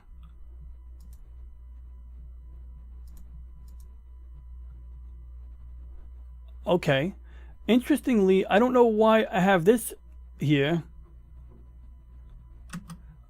but apparently I have a setting, a checkbox here that says refer 0.x low quality mode. So I'm going to explore that right now real quick.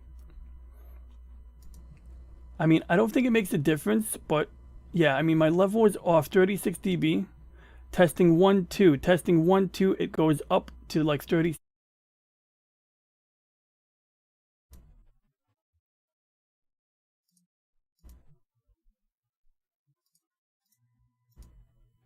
That is interesting.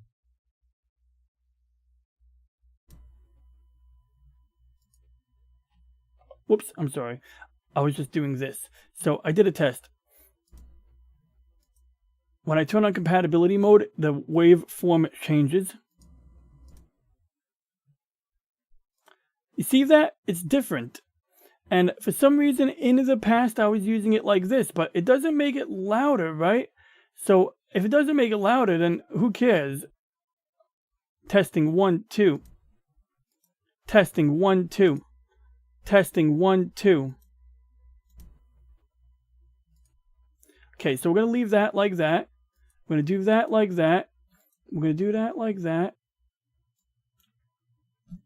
Also, when you look at your VU meter, Brian, I think you're fine on this setting. When I hear your audio in the past, I think you're fine. But do you have a single bar or 2 bars? Like sometimes, like it'll have 2 bars for stereo sound, and other times it'll have 1 unified bar. And I don't think it really matters. Like what I mean is, it shouldn't matter too much, at least for what we're doing right now. But I remember like one of the retro game channels we watched, he had it set up in such a way that you can only hear like his left channel.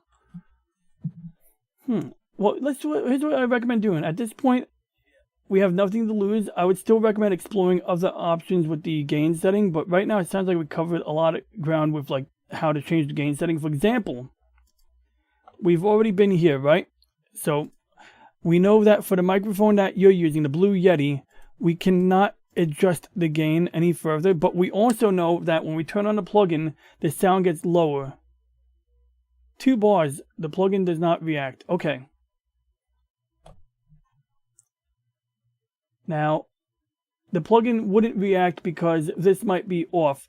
To confirm, where did I put that window? To confirm, is the eyeball on or off?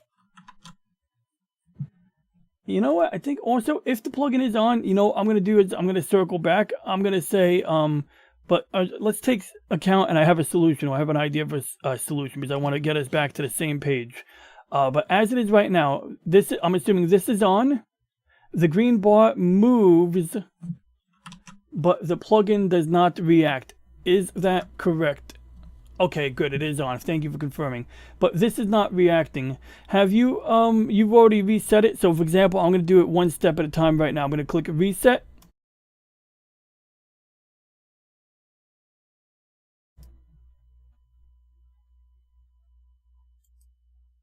Okay, so what I just did was I clicked reset. I made sure it was on subtract, and I clicked automatically build profile. Now, from there, I'm going to hold down control. I put it into points mode, and I'm going to hold down control while I drag this down to reduce the amount of sound suppression going on. So if you've done something similar and your audio is still low, in fact, the plugin wasn't reacting, audio was low. Okay, I have another idea here. So to understand correctly,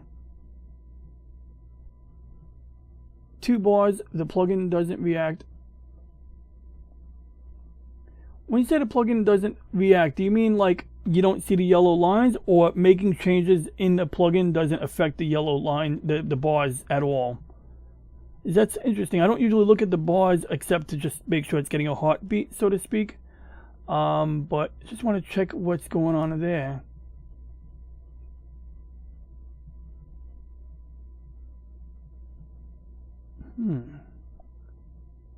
Got points, this one here, points smooth. I'm gonna just goose up my gain as a test real quick. Testing 1 2. Whoa, I'm loud. Testing 1 2.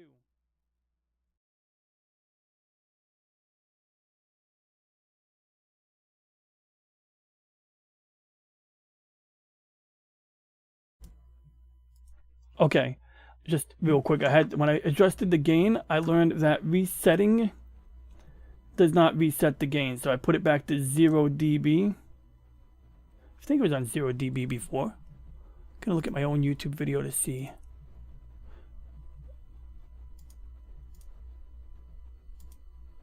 Okay, it says, that's interesting. So it actually says -0. I'm gonna type an exact number I see in the video. It's gonna be plus 0.0. Okay, that looks good. Looks good. Plus 24. We might adjust that. And let me see where you're at now. That I can see that. When I talk, the green doesn't move by the mic. It's not. Okay, you know what? Here's what we're gonna do, Brian. I don't think we have to delete the plugin, but I'm considering deleting the plugin just so, and then re-adding it. But what I would say is, I have a weird feeling about plugging in the microphone after the fact. It might have been working, but two things. First, let's go to the OBS window, main window. Well, I'm sorry. Let's go to the OBS main window over here, number 1. Number 2, go to the microphone which corresponds with the VU meter, which you see moving like I see right now. Oh, wait. Yeah, make sure the plugin is off too. But so make sure the plugin is deleted or off. I've deleted it because I'm going to re-add it from scratch just because it's not too hard and it gives us a baseline. So after you turn off the plugin or remove the plugin altogether, whatever you're comfortable doing, we're going to close the plugin filters window. We're going to close the filters window. We're going to go to the main OBS window. We're going to go to the VU meter, which we believe to be related to your microphone. Once you're there, let me know. But in any case, I'm going to proceed. Now that I'm at the main OBS window, and I'm talking slow because of the delay, basically. I want to make sure, like, you know, chat catches up with me speaking. We are going to right-click on the moving VU meter, and we're going to go to Properties. So I right-clicked on the meter. I'm going to left-click on Properties for the corresponding microphone, which I believe is my microphone. Okay. Now you're going to see something very similar to this window here. And you're probably going to have it set to default, but let me know what it's set to, whether it's set to default or something else. and I'll explain why that matters in 2 seconds once you confirm whether it says the name of a microphone or default. Whatever it says in the pull down menu before you click on it, I want to know what it says. Okay, good. It is set to your Yeti microphone. Okay, cool. Because, you know, essentially, yeah, that's the best option. You know, some people have it set to default and it'll work naturally. My concern was that it was set to default, and if that was the case, then it would have used whatever was actually set to default. But since it is indeed set to your Yeti microphone, we're going to go back to the Dell monitor. Well, not that it matters what the name of the monitor is. We definitely have the Yeti microphone selected, which is good. Now, at this point, let me know, did you turn off the plugin or delete the plugin, or is the plugin still operating right now?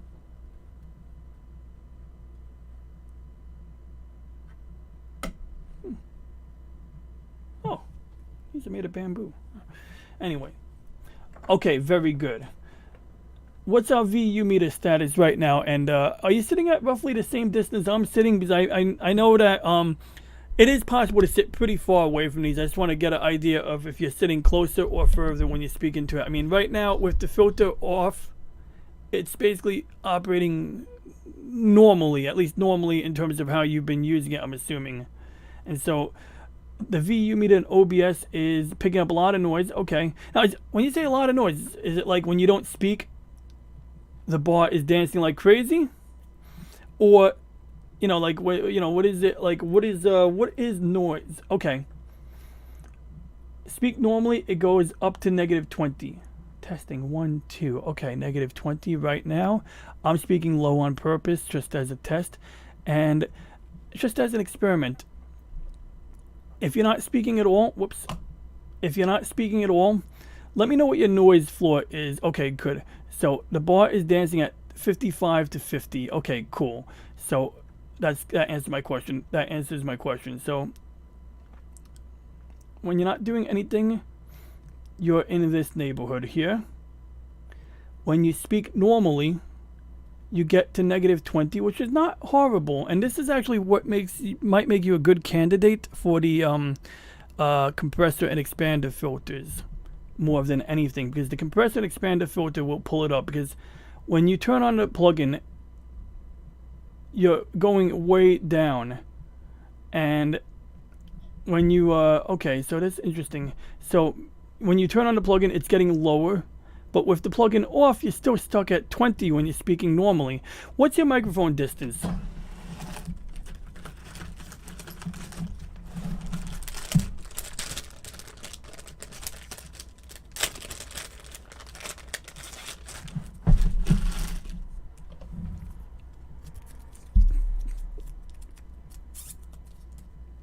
Okay, and I don't know if we want to use freedom units or American units, but in freedom units, this is 15 centimeter from the pop filter, about 16 centimeters from the capsule, and I'm about 6 inches away. So I want to show you something interesting. Now remember, I've turned off all my filters right now. Okay, so I'm about 6-7 inches away. I'm going to do the 12 inches. Ready? So watch this now. Okay, capsule is here. Finger is here. All right, now I'm about 12 to 14 inches away. If you'll observe, you'll notice that I'm hanging around 20 dB right now at this distance. Now, I'm not sure what the actual recommendation is. I remember reading the manual, and I think they said you could sit this far away. So just to check real quick, Q9UN.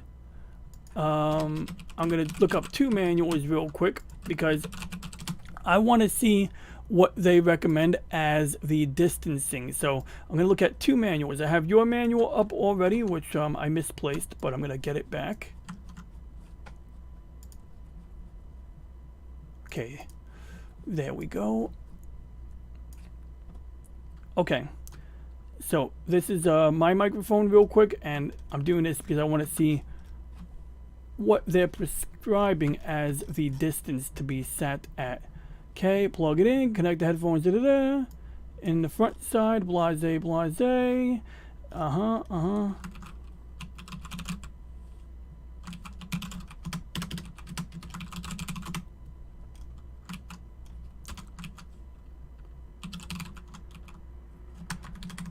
come on, they gotta have answers here.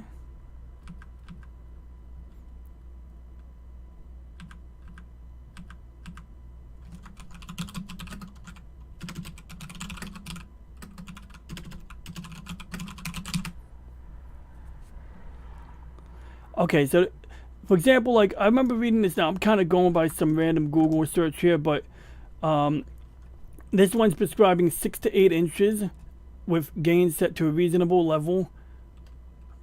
If you know, for getting good bass, a half mile. No, I'm kidding. That's totally wrong.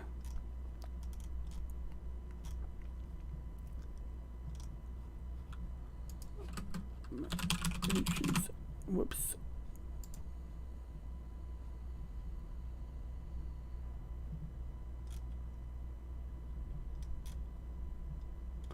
Oh, and I just remembered something else of great importance. Oh, anyway, I guess it doesn't really matter, but what I would recommend is just see how your distance to the microphone, and disregard that one, see how your distance to the microphone affects your VU meter. Because I can tell you right now, when I'm at 12 inches away, I think I'm talking normally. You can see already I'm getting lower, and I mean, it does okay, but you can see I'm dancing around close to 20 now. Now, of course, I guess it depends on how loud I talk, but that's just an observation I make. And then if I move closer to like the 6-8 inch area, you can see it gets a little bit louder. Okay, it doesn't affect it that much. That's interesting. Now, at this point, I know you're using the right microphone, but I also know you plugged it in after opening OBS, which apparently works, but I have an idea. So far you've deleted the plugin, which is good. At this stage, what we're doing is we're troubleshooting audio levels on the microphone by default. So now what I want to do is real quick, Blue Yeti stereo microphone, low volume OBS, just because I bet you people have had problems with this on before, and apparently, yeah, other people have had this problem. So we got this guy, we got this guy, and he's saying that he bought it for his son's birthday, and audio blah blah, a little low. That's a long paragraph. Okay, he's just telling him how to add an audio device, which we already done. All right, these guys are making it complex, more than necessary in my opinion. Okay, this poor fella had a Windows update. that sucks. And this guy's saying my mic ended up being dropped by, okay, playback devices, Yeti but playback devices shouldn't matter. Okay, shouldn't have your gain up at high volume. Okay, it will pick up the neighbor's fart from 2 houses away. Yeah, I agree. I have it set to 100% gain because he has a problem. Because the problem existed, I would have to play back the gain of 35. Okay, just seeing if there's anything obvious here. Normally have it set to 30-35. Okay, yeah, a lot of people seem to be saying that here. Okay.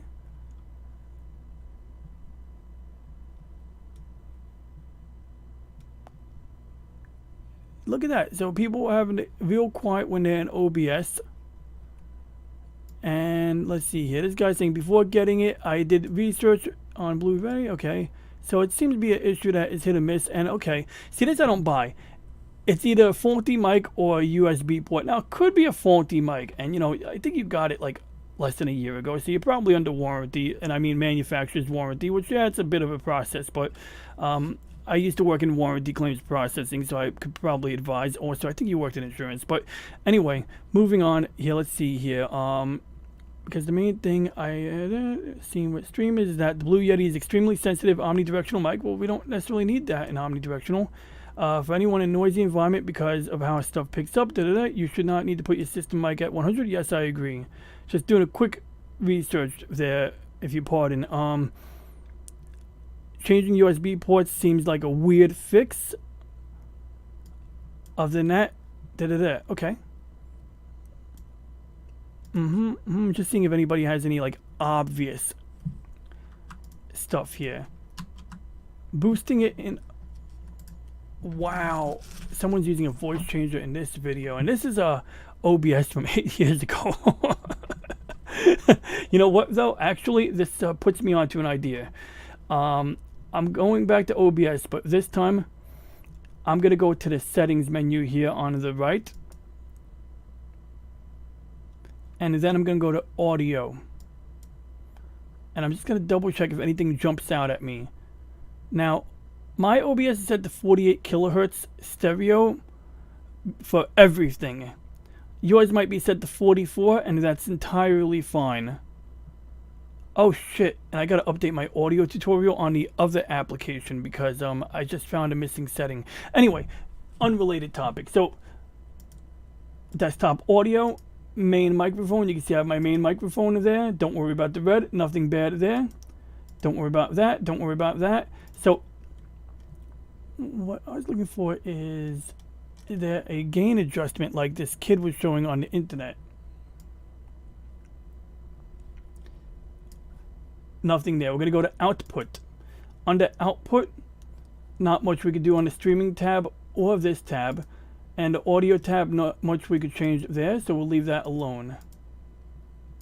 Yeah, so I think that's a really old version of OBS, so we're going to disregard the settings that this kid is looking at here.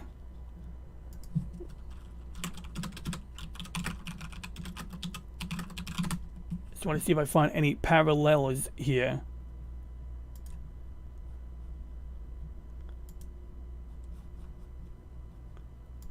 I'm going to turn on my audio, but I don't expect... I'll show you guys how to fix it. So, the first thing you got to do is just open your OBS.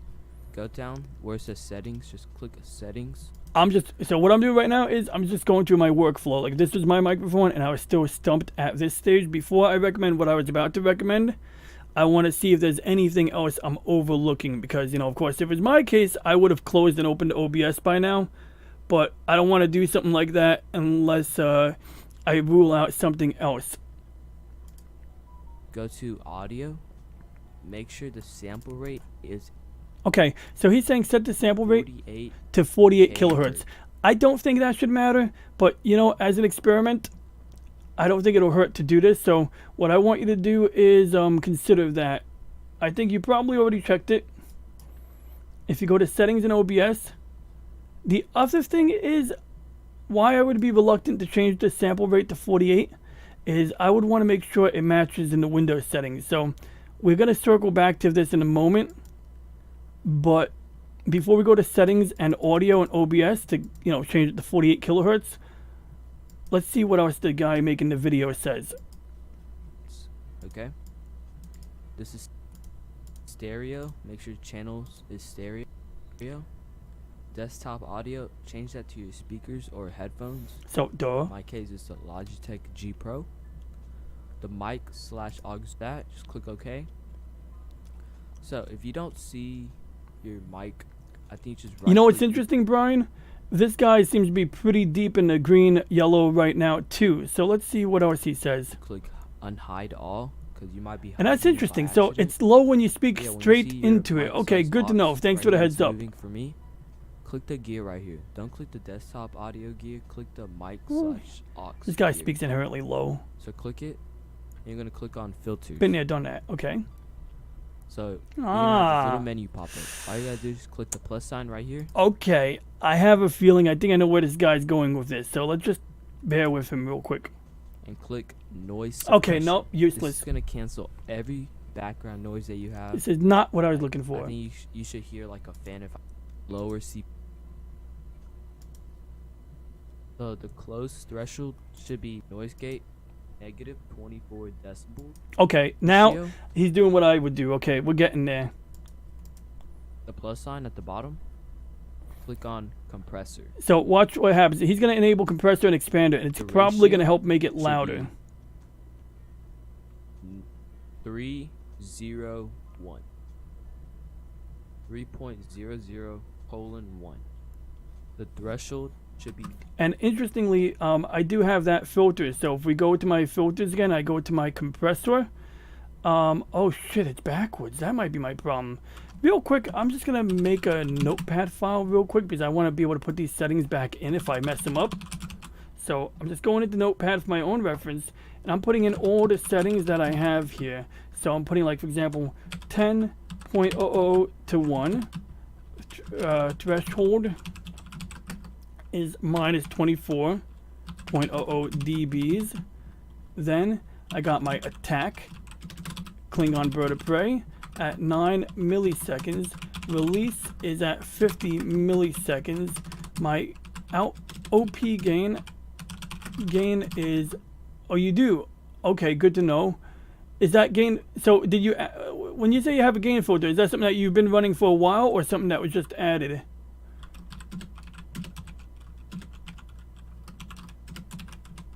Okay. So what I'm doing here is I'm just notating my existing settings real quick. Okay. When did you have that, when did that gain plugin? Okay, got you. Okay, good to know. How much, so it goes down even more without the gain filter, huh? Interesting. Got you. Okay, let's see here. And I'm just going to really quickly duplicate these settings. Oh, and you know what? Actually, I don't even have to back these up because I just remembered that I can actually just create a new one. But I'm already writing these down, so I'm just going to really quickly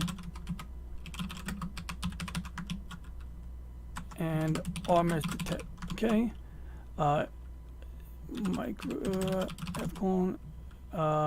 OBS mic filter settings.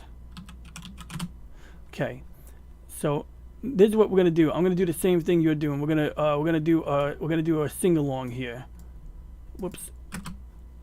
So what I'm gonna do in my OBS is I'm gonna keep my existing filters, right? But I'm gonna basically just, out of curiosity, I'm gonna follow the kid who's doing the video here because I was having minor problems with my filter as well. So to do that, I'm gonna go and add. You said you added compressor. Good. I'm gonna also add compressor. And then I'm gonna match the kid's settings. I'm gonna, I don't know if I'm doing this right or wrong. I might regret this. You might end up having to go back here and change the settings back, but I'm gonna just see what this kid says. So 3:1 ratio on the compressor. What does that do exactly? Testing 1 2. Testing 1 2. Testing 1 2. Testing 1 2. No change so far. Okay. Testing 1 2. It looks like it got a little lower. Testing 1 2. Testing 1 2. Testing 1 2. Okay, it doesn't matter. So anyway, let's watch the video. Negative 24 decibels. Okay, good. Negative 24 is what I had. So he's saying put it at negative 24-ish. So we're going to bring it to negative 24. I don't think it has to be precise. I'm going to do 24.6 because that worked for me before. He's doing negative 24 flat. Negative 24 decibels. The attack. And you might want to do negative 24 flat because you have a blue Yeti just like him. Attack. This is the one. This is the one where I get tripped up. So this is going to be important to watch. Attack should be 3. Really? Okay, I'm going to try it out. I feel like 3 is a little bit too harsh, but we're going to try it out. The release should be 15. Okay, it might be okay. The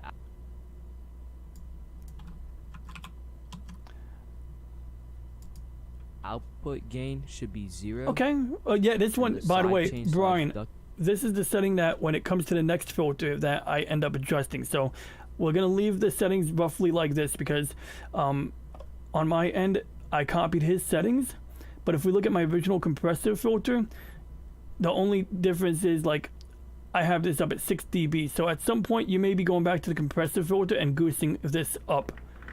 But for now, I'm going to just follow the tutorial to see, what happens, see if the kid's wrong. Okay, so now after you got matching compressor settings, we're gonna go and continue the video. He's gonna tell us how to source should be none. He's gonna tell us how to set up the 3 filters that I use for. Oh no, okay, so this kid's going off the reservation here. Okay, good. How I record. So we got compressor. Did it make it louder? Let's see. Testing 1 2. Now if it doesn't make it louder, I know what will. Testing 1 2. Increase ratio to 10. Testing 1 2. Wait. Testing 1 2. Testing 1 2. Whoa. Okay, so you still have that? It got real loud when I put it to 1 to 1. Testing 1 2. Testing 1 2. Okay, so this is only the compressor right now. Testing 1 2. Testing 1 2. Mine actually gets louder when I do that. So now here's what we're going to do. We're going to add an expander filter now. So I'm going to leave that one on. And we're going to add expander.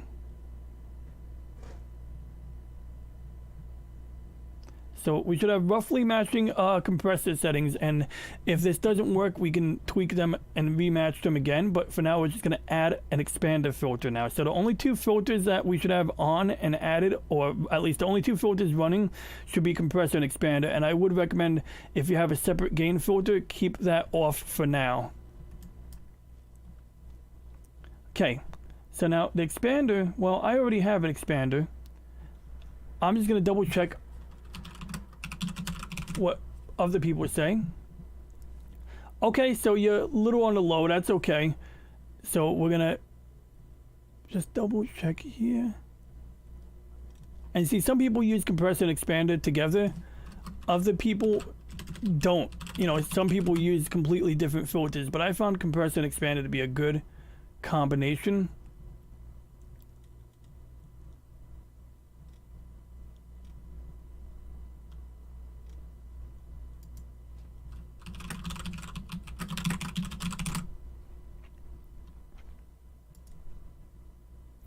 Okay, I think the expander filter is the one.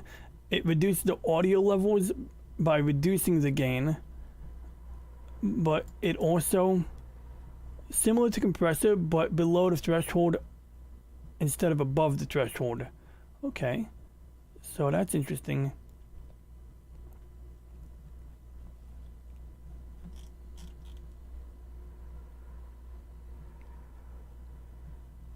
Okay, now if we go with my existing expander, the default setting is 2 to 1. Like, this is all of the default settings.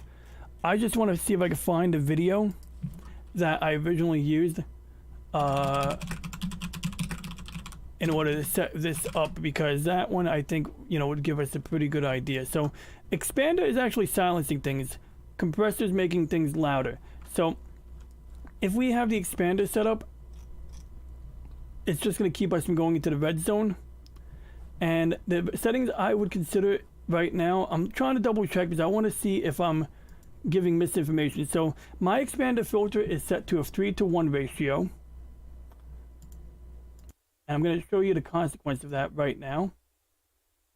Testing 1 2. Testing 1 2. Okay, so fact 1. If you have expander, what happens when I turn off expander? Testing 1 2. Testing 1 2. Testing 1 2. Okay, cover your ears. Testing 1 2. Testing 1. Okay, so the expander filter prevents me from getting too loud. Okay, so it's optional for now. The compressor filter, what I want you to see here is I'm in the yellow zone right now, but when I turn it off, it gets lower. No, not really. Okay. But if I turn this one on, so what's the difference between these two filters? Well, whoops, wrong one. Compressor over here is 0, but my original compressor is 6. So what I would suggest doing is disable expander for now and increase the output gain for the compressor only. And I'll show you what happens when you do that. Testing 1 2. Testing 1 2. So at negative numbers, no bueno. Testing 1 2. Testing 1 2. Testing 1 2. Okay, I'm in the yellow low, right? But if I go, okay, 0 dB, testing 1 2. I bring it to 8, I'm too loud. 6.4 is my sweet spot. What's yours? So as it is right now, I'm going to do a little testing here. I only have the compressor on. Testing 1 2. Testing 1 2. Testing, whoa. Testing 1 2.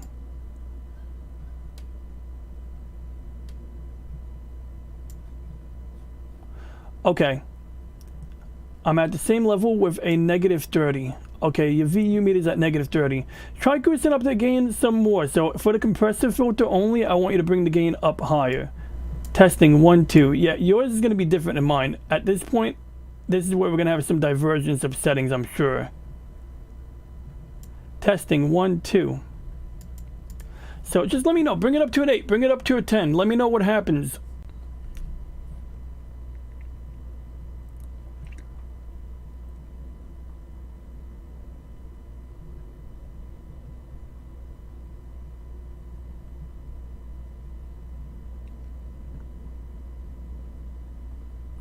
Because I do think that... Okay, let's see here. Okay, good, good, good. So now here's the trick here. You may or may not have matching thresholds here, but essentially, if I'm remembering correctly, I need to double check what the compressor... I think the compressor filter makes us louder. So that's why this is the one we need to do.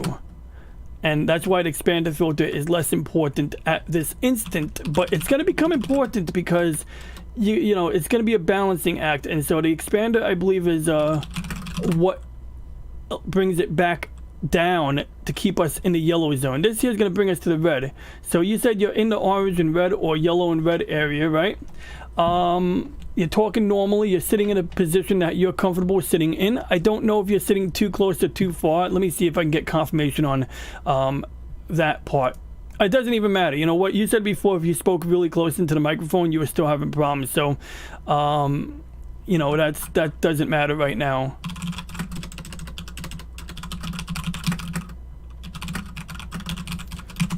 Okay, it is currently dancing without my voice. Okay, that's all right. We're gonna sort that out.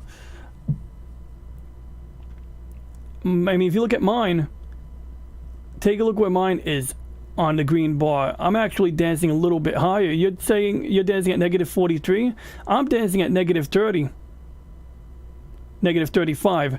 So we're basically on a very similar page right now. This is a good sign. I think we're making progress here. I still don't know if your microphone is defective or not, but this will work. Whether this is a solution or a workaround is currently beyond me. But either way, you know, it's a difference without a major distinction, or the distinction is not too significant right now. So anyway, you know, just get it to what is good for you. You know, if you need to make it louder than it is already, that's cool. Go for it. If you find yourself, you're like, I think it would be okay to be in the red zone a little bit. You know, because you can see, look, if I'm talking lower, testing 1, 2, 3, 4, and then I go loud, test, I kiss the red zone a little. My microphone is USB. Just because I have an XLR cable here does not mean I use it. I actually only bought this XLR cable to prove to people that there is no difference between XLR and USB. But that's a different topic altogether. You know, I have to use a USB sound interface to use XLR. So at that point, it's a USB microphone. You know, granted, XLR cable is a whole other topic. I should do a separate video on that.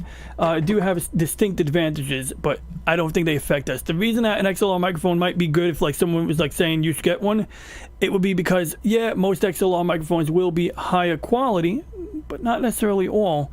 And so, like, you know, people I think get the perception that XLR is superior, but that's a different topic. You know, I'll go into that. So I do have a USB microphone, and the way I see it, even this one, like my other microphone, which I'm going to cover in a later stream, is also XLR, right? But I'm using USB Type-C on this one. On my other microphone, it came with both a USB Type-C and a regular USB cable. Right now, it's plugged into a normal USB port. You know, it's got the regular USB on this end. So yeah, it is USB. And, you know, generally speaking, yeah, I'm not like gonna hawk on anyone for recommending XLR or vice versa, you know. So anyway, circling forward again, or circling back, as Jen Psaki would say. So how are we looking here? Tell me about your ratio. Tell me about your threshold. You got negative 24 on the threshold, I assume. You got a negative 10 ratio, right? In the meantime, I'm gonna do a test on my own.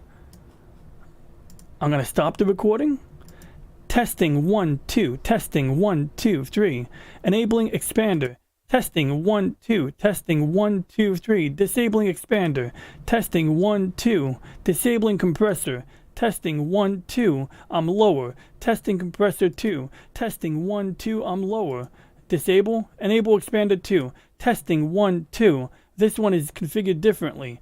Testing compressor expander together. Whoa, that brought it down real low. Going back to compressor 1. Compressor 1 is better in this case. Compressor 2 seems to be suppressing it more, if I'm understanding these settings correctly. So now we are going to I'm going to just go back to where I was before. Okay, now I'm just going to play that file back for myself real quick.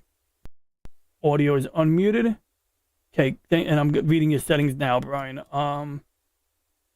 I think we have the same settings on that aspect, so that's good. Okay. Good. You brought it up to 24. So you brought the gain up to 24. That's interesting. You know, he's like, you might have to set your threshold differently later, but for now we're gonna leave it alone. You got your where was I? I lost it. Sorry, I lost track. Okay, here we are. Compressor ratio is at 3 dB. Okay, cool. Wait, I'm on the wrong one. So here's an interesting thing, Brian. Earlier, right, I went and watched that tutorial, and the guy had it as F3, but mine was set to a 10. I honestly don't know which one's right, but I'd say that we both have different microphones, so we probably will find that each one has its respective sweet spot. I'm going to switch to the one that has a 10 for a second, which I think I did already. Testing 1 2. Testing 1 2. So with the 10 ratio, I get louder. So here's an idea. So you said you're picking up a lot of background noise right now, but your volume is louder. When you speak into it now, you're hanging in the yellow zone more, right? And so it's optional if you want to change it to a 3 or a 10. I make things a little complicated. So what I did was, first time I set these filters up, I did exactly what you're looking at right now. I created a duplicate set of filters. You could even copy a filter. You can literally duplicate the filter that works. And what I would do is, after duplicating the filter, I would actually turn one off and turn on its identical counterpart, and then change it a little bit. So right now, I'm a little bit on the low side with the 10-to-1 ratio. Oh, you know what? I also have to bring the dBs up. So here's what we're going to do. Okay, -10. I don't really care about the attack time, but I'm going to match it up 3 and 15 respectively.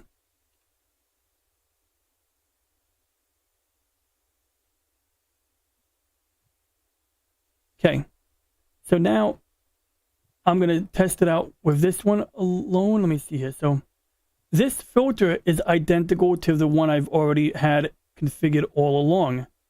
What I'm going to do is two things. One, I'm going to change this to a 3-to-1 ratio and see what changes, if anything at all. Testing 1 2. Testing 1 2. Pressing Control Z will undo. Pressing Control Z now. Testing 1 2. Control Shift Z will redo the setting. Testing 1 2. I don't really hear a difference, so I don't know if 3-to-1 or 10-to-1 is better, but for now we're going to keep it on this one. Now, you said you had to bring yours over here, the gain up to 24 before you could be heard. So obviously mine is going to remain significantly lower. As for the milliseconds, I think you had like what it was before. You had like a 3 and something else, like whatever that kid on the internet video said.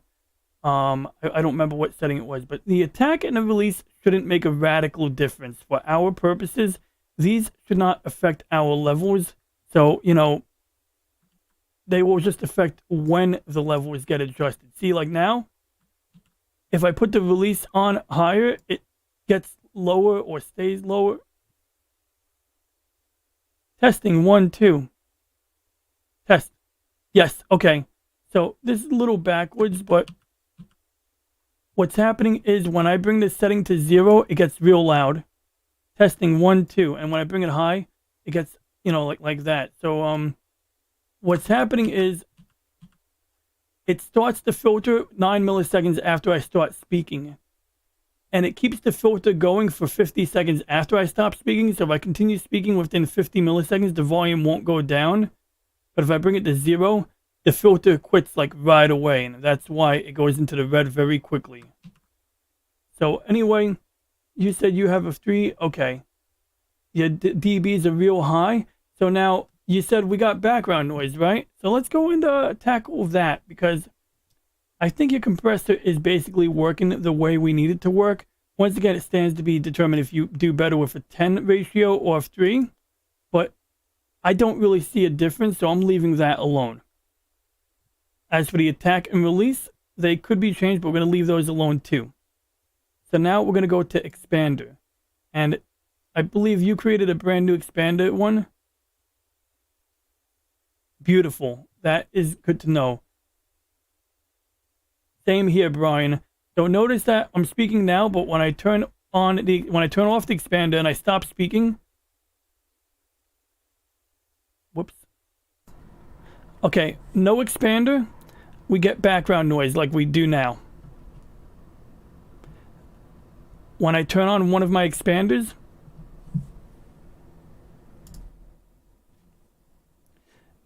I get low background noise, but that's because this one is not configured.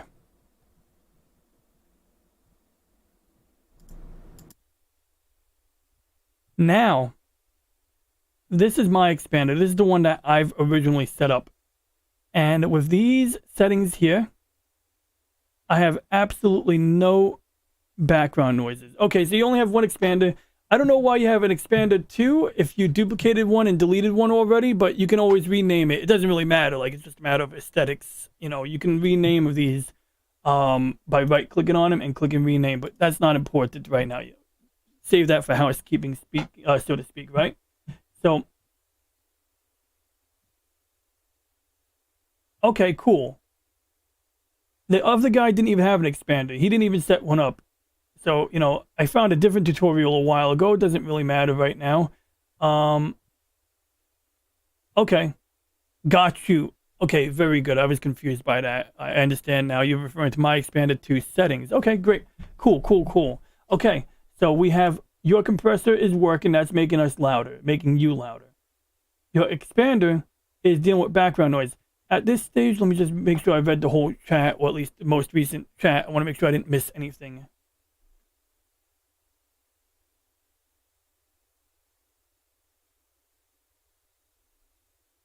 So hypothetically, right now, are you saying that now your audio levels are louder? You're basically mostly in the yellow zone, maybe orange, red, whatever, right? You're mostly in the yellow and red zone.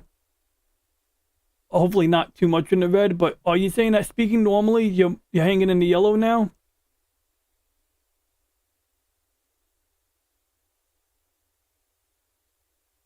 Cool. Okay, so we got the same settings on the expander. Whoops, what did I just do? Okay, oh, I see. Yeah, I have 2 expanders here. So I'm going to do an experiment here real quick. I'm going to turn on my expander 2.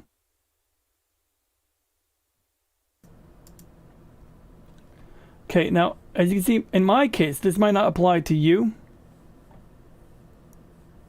but my expander 2, when it's on, looks like this with my window open.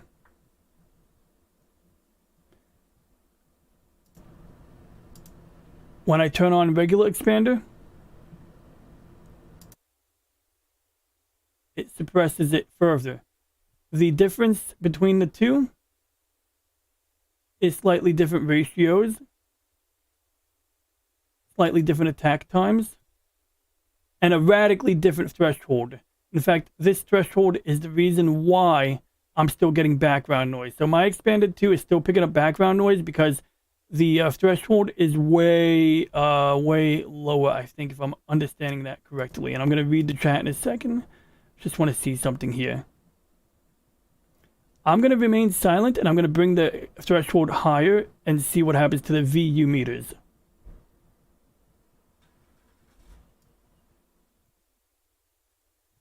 See, when I make it louder, the background noise goes away. Now, this is too high, but what's going on? When we bring it up to, say, -21, as an example, which is an extreme example, Any sound that is lower than negative 21, the expander leaves alone. But once I speak louder than negative 21, that's when the filter starts working. Testing 1, 2. Testing 1, 2. Testing 1, 2.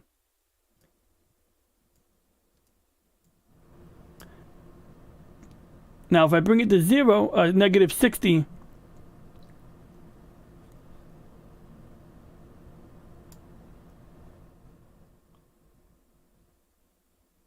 huh.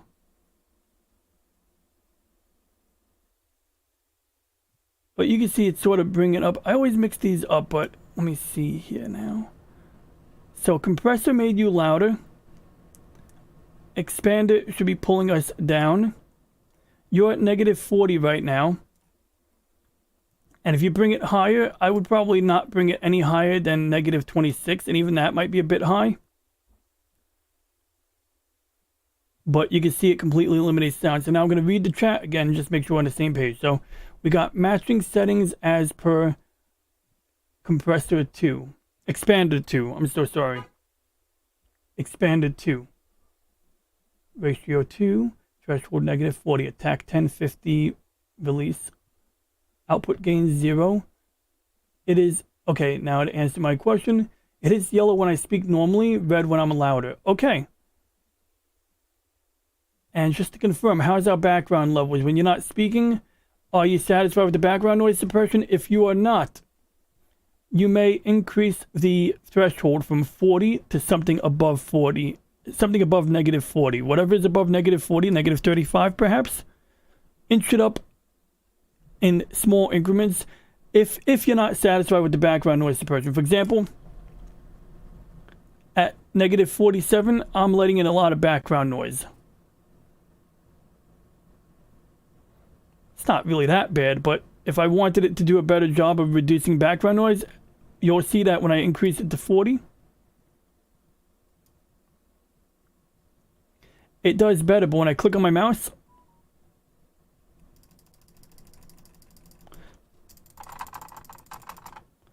now I'm going to go from 40 to 30. In fact, 32 used to be my go-to. At negative 30 dB, you can see that the VU meter is completely low. Yours might be different. If I click my mouse, it lets in a little bit of noise, and that's not necessarily a bad thing if it lets in a little bit of noise. I think it's okay to let in some noise, you know? But apparently I had it more aggressive. So a long time ago, I used to have it negative 32. In your case, negative 40 might be fine, but I would recommend experimenting with something in the 32, 30 region and see what happens. And then once we get to that point, the next thing we're going to focus on is determining if the gain is loud enough to your liking, and then we're going to move on to determining if it's too loud. If when you speak too loud, you're in the red zone, we're going to address that. So let me know if you're ready for that step. Let me know, or if there's any other questions for this module, for this section. Let's cover those real quick before we move on to dealing with making it lower than, preventing. We want to deal with managing it when it gets too loud. So before we deal with that part, which is the part where we mess with the shit, man, I mix up these. Okay, wait, I'm sorry. Let me just see here. So right now we're dealing with background noise. Okay, so I'm sorry. So right now we are dealing with the loudness, aren't we? Okay. Let me get my marbles together. I'm sorry, Brian. Let me just type that. Let me just get my marbles together. All right, just because of the chat delay.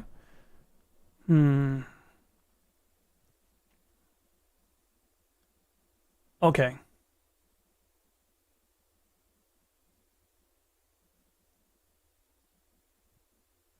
Okay. So expander.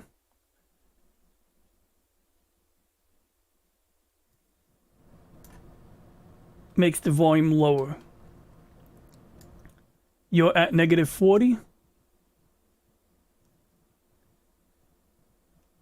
And it might be letting in some background noise. If you want, you may increment the threshold up. Once we do that, if our audio level is satisfactory here. I'm just going to double check my compressor real quick.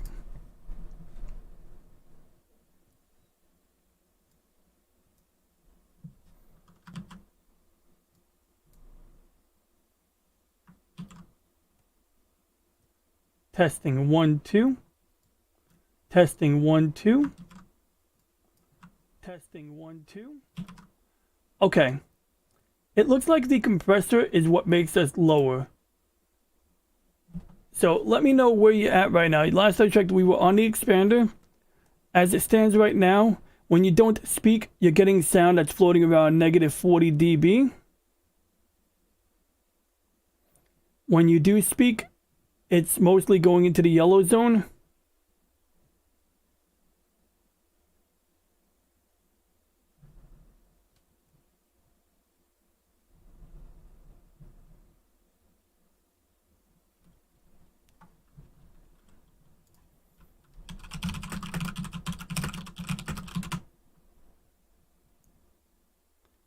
And as we are right now, the expander filter is dealing with mostly reducing background noise. That is the main responsibility of the expander. So your goal right now is to, I think in my opinion, is to make sure it's mostly eliminating background noise by goosing it up the threshold just a little bit until you're satisfied. Once you do that, let me know you're at that point. Let me know if the background noise suppression is, satisfactory or appears to be satisfactory. It doesn't have to be perfect. If you already got it down to like negative 50, negative 45, you might be good. Okay.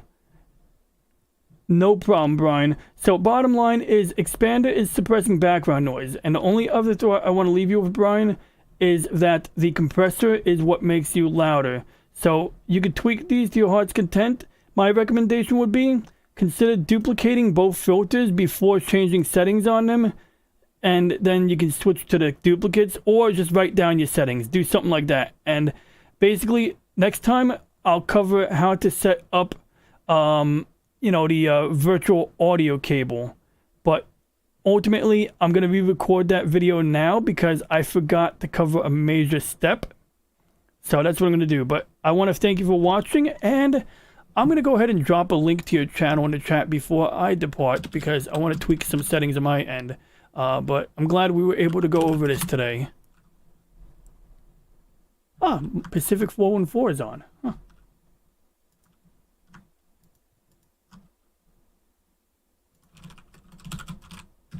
I think I'm going to get me a snack.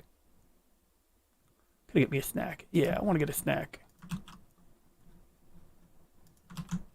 There we go. And for anybody who's tuning in now or on the replay, do consider checking out the Nerdporeal Lifeforms YouTube channel. And with that, I want to thank you all for watching. And for the remainder of this stream, I'm just going to tweak some of my settings and test out my own recordings before I depart. And so that is the plan.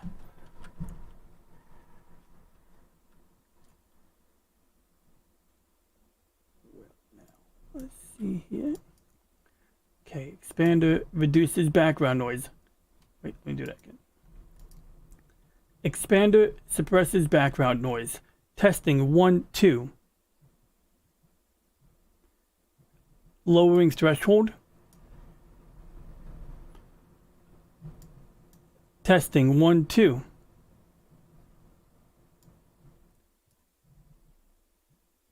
That noise, so my hard drive in my computer made a ticking sound, and that came up onto the VU meter, and that is why I had it set to something like 26. Testing 1 2. Testing 1 2.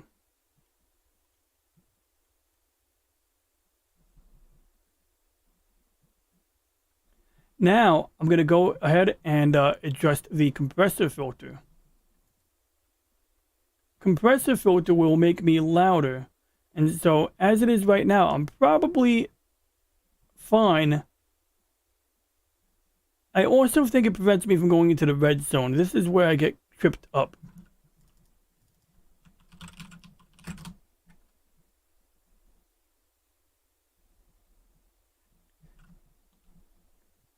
Compressor filter will automatically lower the source's volume to reduce the volume level from peaking. So that is what that does. So, okay. Expander reduces background noise such as computer fans. And the compressor reduces the volume. So if I had to record a YouTube video right now, I would do it succinctly. All right, start recording now. I'm actually recording a video right now. It's okay. Alrighty, I'm going to do a quick recap on the compressor and expander filters in OBS after tweaking them for the past hour. So basically on my secondary monitor, I already have the filters panel opened up on OBS, and I've actually created duplicate copies of both filters so that I can adjust them. Now, I always mix these up, so when in doubt, I go and I do a Google search and it just tells me the expander filter will reduce background noise such as computer fans and keyboard clicks and other unwanted noises. So it's sort of like noise suppression, and we can even confirm that because right now if I lower my threshold and I'm not speaking, it's going to let additional background noise in. So watch.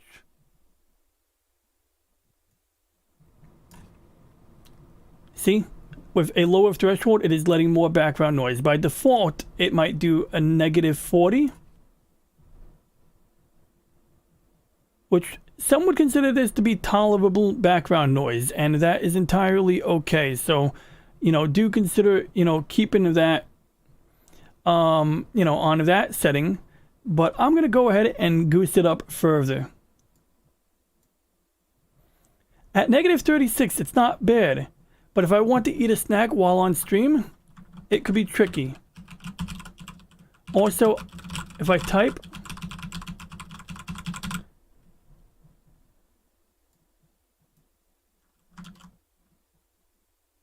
okay, now I've goosed it up to 32. It still hears my keyboard typing, but it's not as loud. Once in a while, it picks up noises.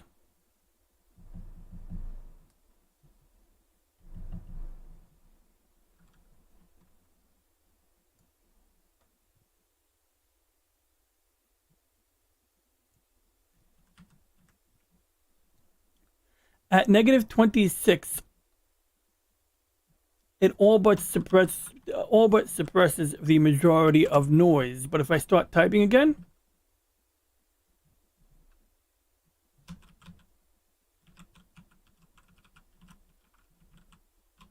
now let's say I wanted to covertly type on a stream without muting my microphone.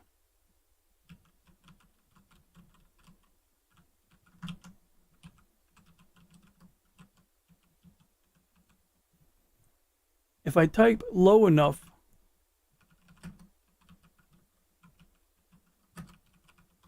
it's only loud when I use my space bar. If I go to -40,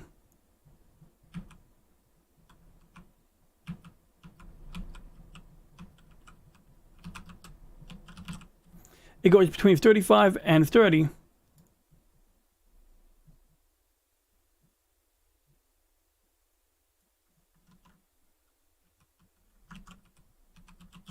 So it goes between 45, maybe 45, 40 when I'm typing. That I can live with, So we're going to leave it on 26.10 for now. It's subject to change. And real quick, as an experiment, we're going to switch over from the original expander I've been using to the other one. When I turn it off, we're going to hear background noise. When I turn the other one back on, we should lose it.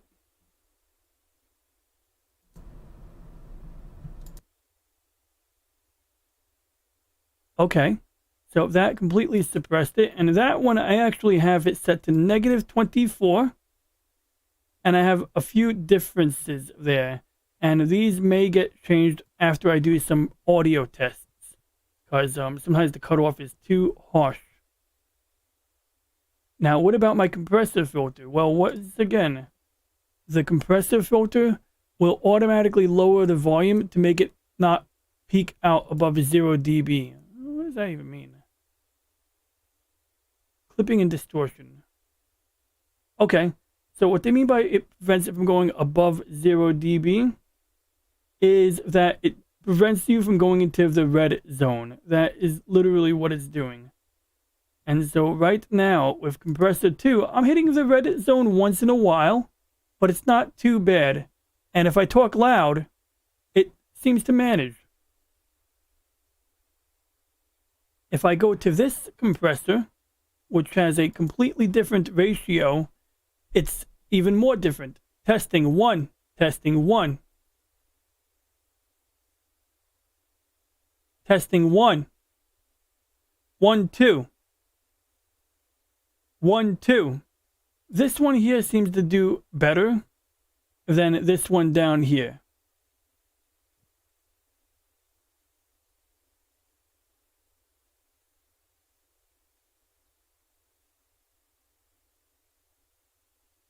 And so now, with that, we're going to do one more test. We are now going to record using my original compressor and expander filters. Testing 1, 2. Testing 1, 2. Testing 1, 2. Interestingly, this one seems to be more aggressive. Testing 1, 2. And it's because I'm actually using my original compressor with a new expander. But the new expander, well, that seems to be different. And I'm talking loud on purpose to see what happens. So I think I like my old compressor more, but I do have some concerns. For example, does my audio cut off too quickly? Well, we're going to compare them right now. Testing 1, 2. Testing 1, 2. Testing 1, 2. Testing 1, 2. Sound check 1, 2. Talking real low. Testing 1, 2. Talking low. Testing 1, 2. Talking low. Testing 1, 2. This one here seems to suppress it more. Test. Than the other one, and that's because the ratios are significantly altered. So I'm going to go back to my original. Then I'm going to try my new one and play it back.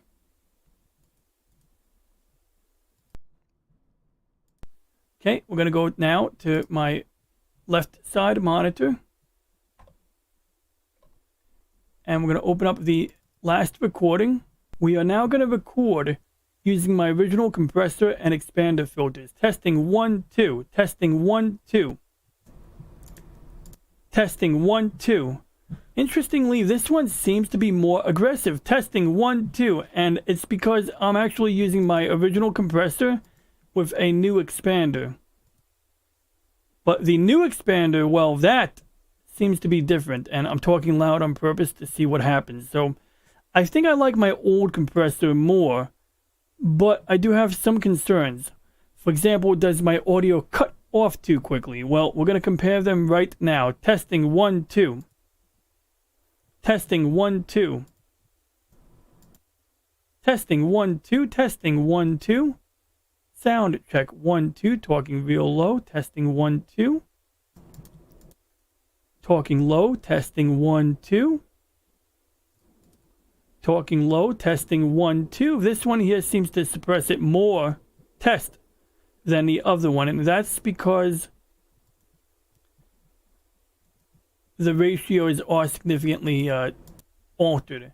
So I'm going to go back to my original. Then I'm going to try my new one and play it back. Okay, that was interesting to me because I feel like I was getting clipped a little bit, you know, or something. So we're going to try that again.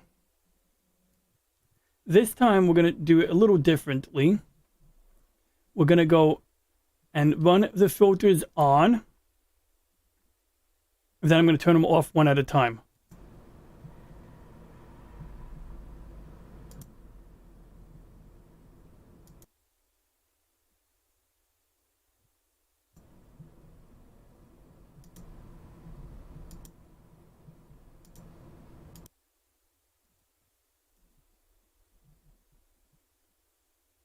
Okay, so mostly the expander is the one that matters.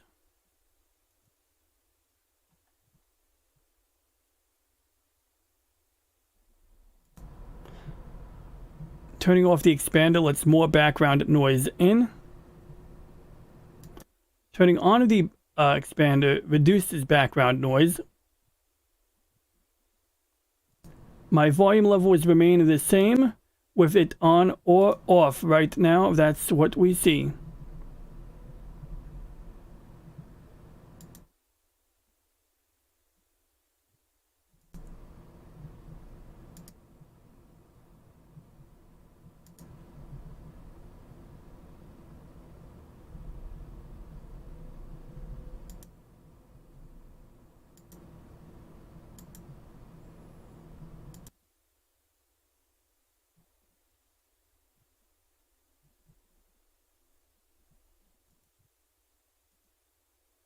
So no real difference when I'm using the compressor or not. Testing 1, 2. Testing 1, 2. If anything, turning on the compressor makes me louder. Testing 1, 2. Hitting the red zone, not really. Testing 1, 2. Now I'm in the red zone a little bit more. And so the compressor is allowing me to be a little bit louder to a point, but mostly its job is to prevent me from getting too loud.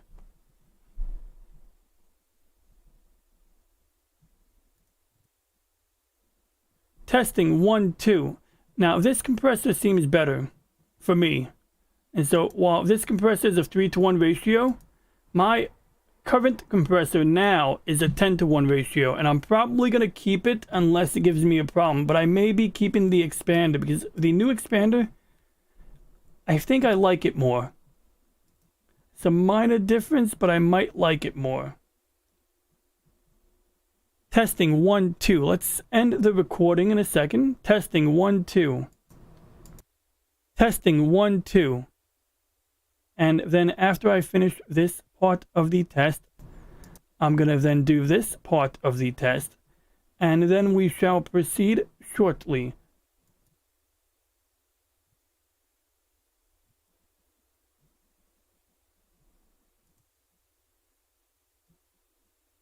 Testing 1, 2. Testing 1, 2. Testing 1, 2. Testing 1, 2.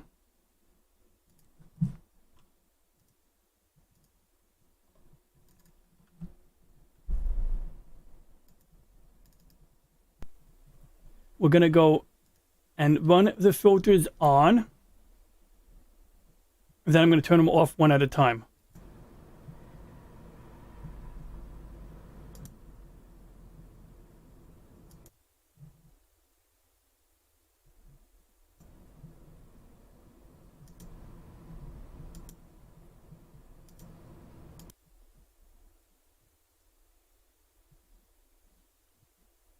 Okay, so mostly the expander is the one that matters.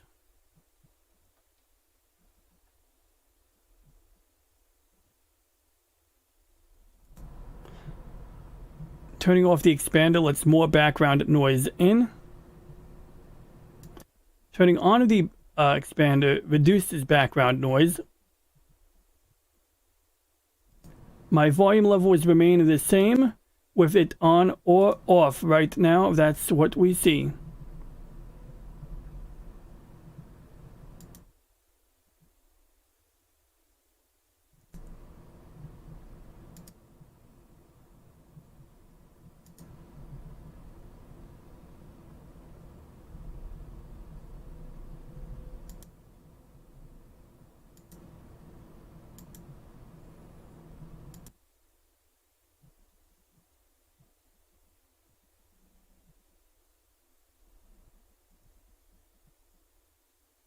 So no real difference when I'm using the compressor or not.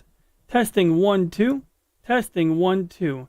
If anything, turning on the compressor makes me louder. Testing 1, 2. Hitting the red zone, not really. Testing 1, 2. Now I'm in the red zone a little bit more. And so the compressor, I actually heard some distortion when I spoke loud on the compressor 2. is hitting the red zone, not really. Testing 1 2. Now I'm in the red zone a little bit more. And so the compressor is allowing me to be a little bit louder to a point, but mostly its job is to prevent me from getting too loud.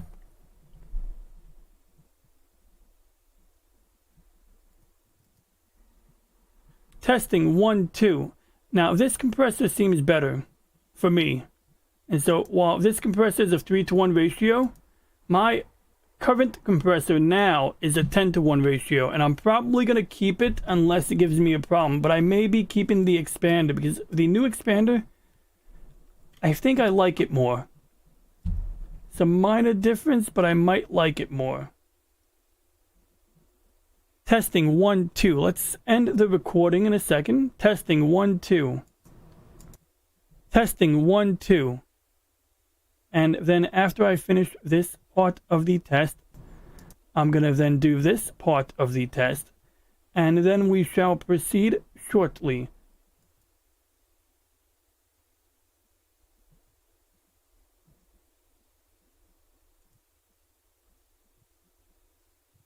Testing 1 2. Testing 1 2. Testing 1 2. Testing 1 2. Okay, final recap. Recording now. For the past hour, about 90 minutes, I've been... let me see again. Alrighty, for the past 90 minutes, I was doing a stream where I was experimenting with audio config, and while walking through the process, I had an opportunity to fix mine up a little bit. And so originally, I had these two filters up here, expander and compressor. And basically, when in doubt, we could check Google. The expander reduces background noise, such as the fan, the keyboard, etc. The compressor automatically lowers the volume when it gets really loud, or to reduce the likelihood that it'll go into the red zone. They say 0 dB. They're referring to the red zone. It's to prevent it from going up here. And so originally I had these two filters configured together, and it would do two things.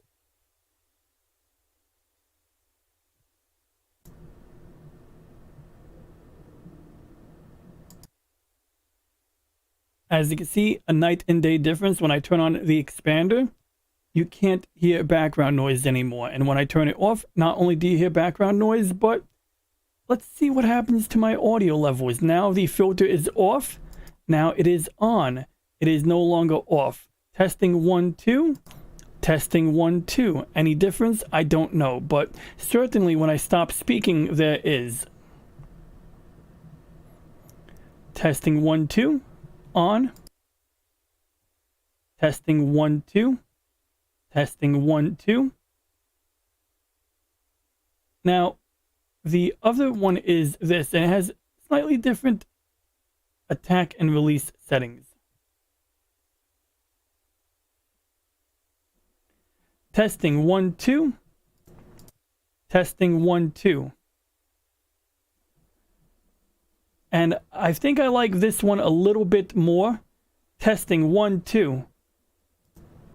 Testing 1 2, because this one seems to top off a little bit more. Test. Test. See? This one prevents me from getting too loud. So, in my case at least, with my microphone, the settings for Expander 2 appear to be better than the settings for Expander, plain vanilla Expander. So, I'm going to stick with Expander 2's settings for now, and you can see all of them outlined here. Now, both the compressor and expander have an output gain setting, but I've only touched the output gain on the compressor. And once again, bear in mind, the compressor is there to prevent us from getting too loud. And so there may be an advantage to goosing up the gain on the expander instead. Testing. Oh. Testing.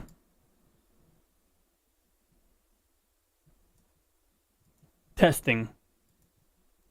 Like what I could do is I could bring this to 0. Testing 1, 2. And bring this up to 6. Testing 1, 2. So I'm honestly not sure which one is better, but in conclusion, I would be willing to bet that this one here is giving us roughly the same effect. Testing 1, 2. In fact, it might even be better than having it the opposite way around. Testing 1, 2. Whoops. Testing 1, 2. Whoops. Testing 1, 2. And so bottom line,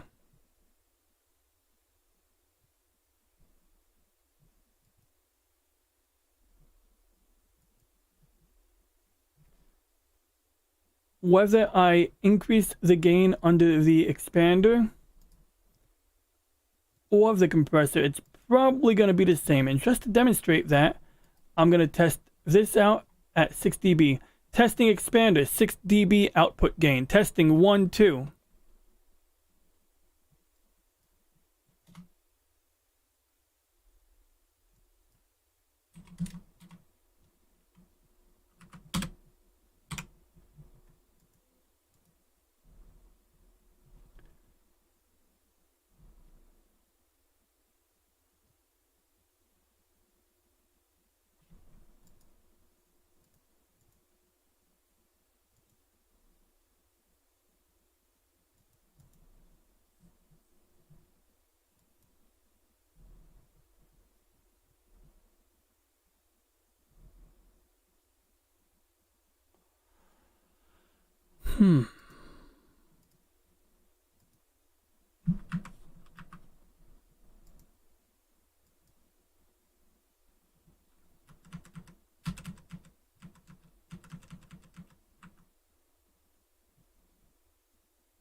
Now we're testing the compressor. Testing 1, 2. Testing 1, 2. And see, probably no difference. We're going to find out right now. So now to find out the difference, we go back to our recording. Alrighty, for the past 90 minutes, I was doing a stream where I was testing. Oh. Testing. And bring this up to 6. Testing 1, 2. So I'm honestly not sure which one is better, but in conclusion, I would be willing to bet that this one here is giving us roughly the same effect. Testing 1, 2. In fact, it might even be better than having it the opposite way around. Testing 1, 2. Whoops. Testing 1, 2. Whoops. Testing 1, 2. And so bottom line, whether I increase the gain under the expander or the compressor, it's probably going to be the same. And just to demonstrate that, I'm going to test this out at 6 dB. Testing expander, 6 dB output gain. Testing 1, 2. Now we're testing the compressor. Testing 1, 2. Testing 1, 2. And see, probably no difference. We're going to find out right now.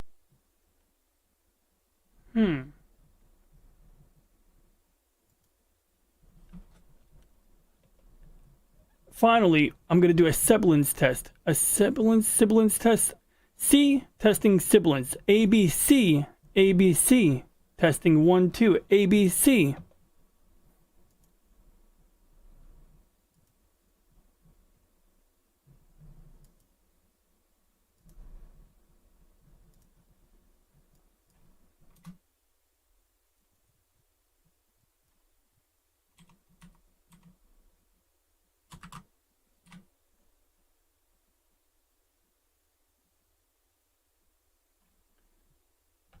Expander ABC, ABC 1 2 3. Oh, I should have showed you the settings.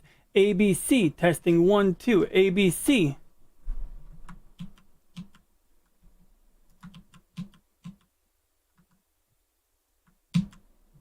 ABC testing 1 2 and recording. So what I just did was to see if the sibilance or whatever it's called. So now to find out the difference, we go back to our recording. Alrighty, for the past 90 minutes, I was doing a stream where I was testing. Oh, testing. Expander. Finally, I'm going to do a sibilance test. A sibilance test. C, testing sibilance. Finally, I'm going to do a sibilance test. A sibilance test. C, testing sibilance. ABC, ABC, testing 1 2 ABC. Expander ABC, ABC 1 2 3. Oh, I should have showed you the settings. ABC testing 1 2 ABC.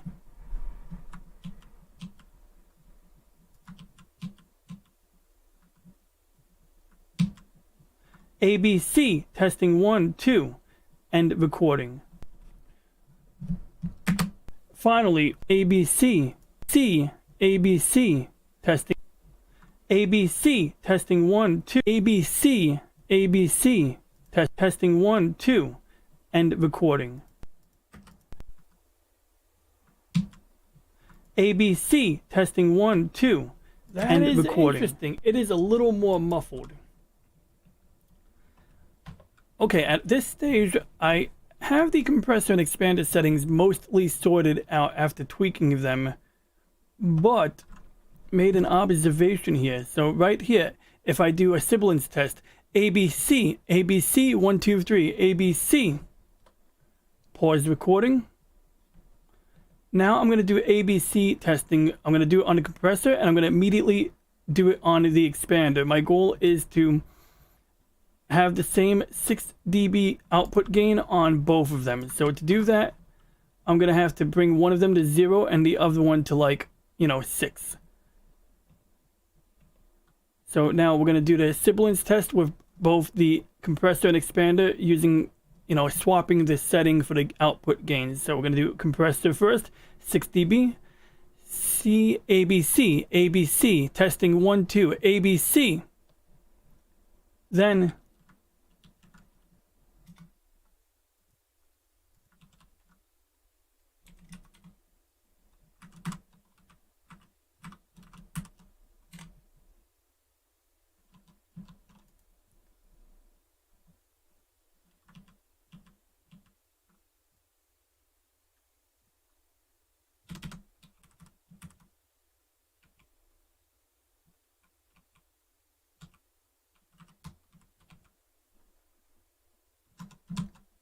ABC, testing 1 2 ABC, testing 1 2 ABC.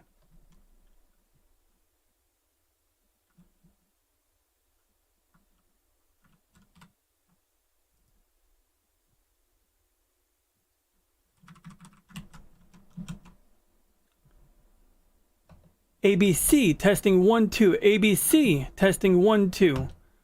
And so now, if I stop my recording, I should be able to hear it.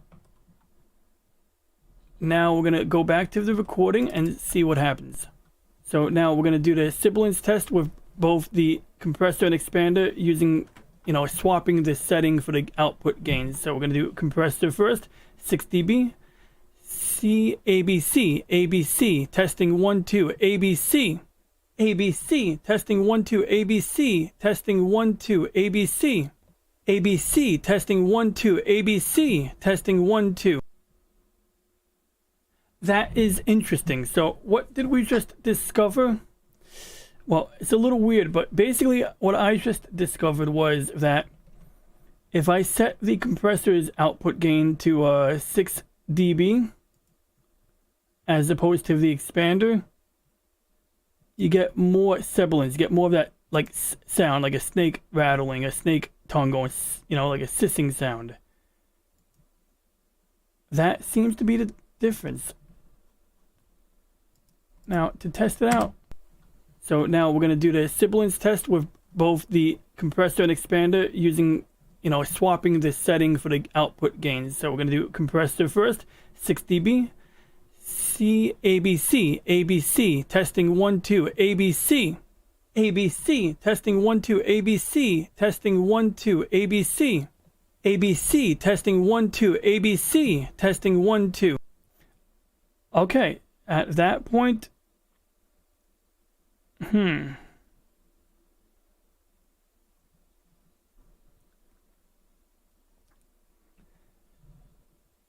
At this point, with these settings as they are, using a 6 dB gain on my compressor, I believe it's going to be more muffled than if I put 6 dB gain on the output gain. And to confirm that, I would do ABC, testing ABC, and then ABC, pause.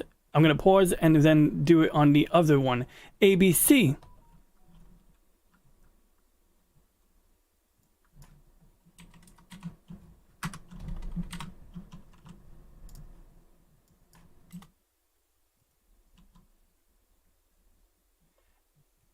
ABC. Fuck. ABC. Testing 1, 2. ABC. Okay, so I did it as 2 separate videos, so now I have to play them back to back. At this point, with these settings as they are, using a 6 dB gain on my compressor, I believe it's going to be more muffled than if I put 6 dB gain on the output gain. And to confirm that, I would do ABC, testing ABC, and then ABC, ABC, testing 1, 2, ABC.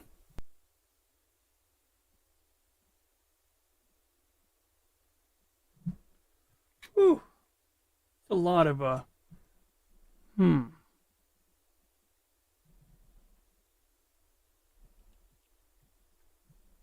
At this point, I just want to pick the quote-unquote best setting. Testing 1, 2. I think we're going to do is, we're going to do this. We're going to do...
Okay.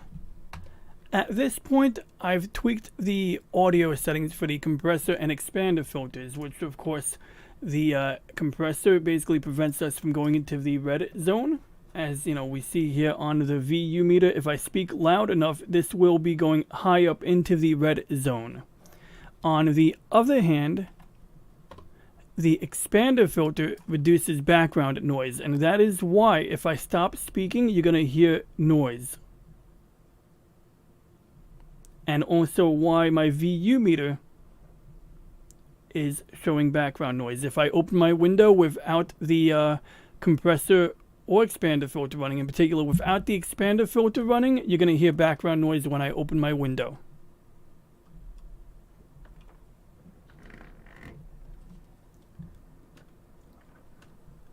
Now we have background noise. First, I'm going to turn on my expander.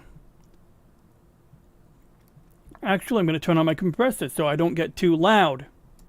Testing 1, 2. Okay, now we're going to do this. We're going to listen to the noise floor, background noise, before we do anything else. Now I'm going to turn on the expander filter while I'm silent. Now it's managing the background noise. So what is left to do? Well, earlier I was faced with a conundrum. In my original settings for the compressor filter, the output gain is set to 0. And the expander filter, which is designed to reduce background noise, that was the one where I had it set to a 6 dB output gain, which we're not seeing right here. In fact, I experimented with all kinds of combinations of settings. And so now at this point, I'm trying to determine which one should I put the output gain up on. Should I increase the output gain on the compressor or the expander? In order to do that, I have to turn on either this pair or turn on this pair. And so to do that, we're going to begin.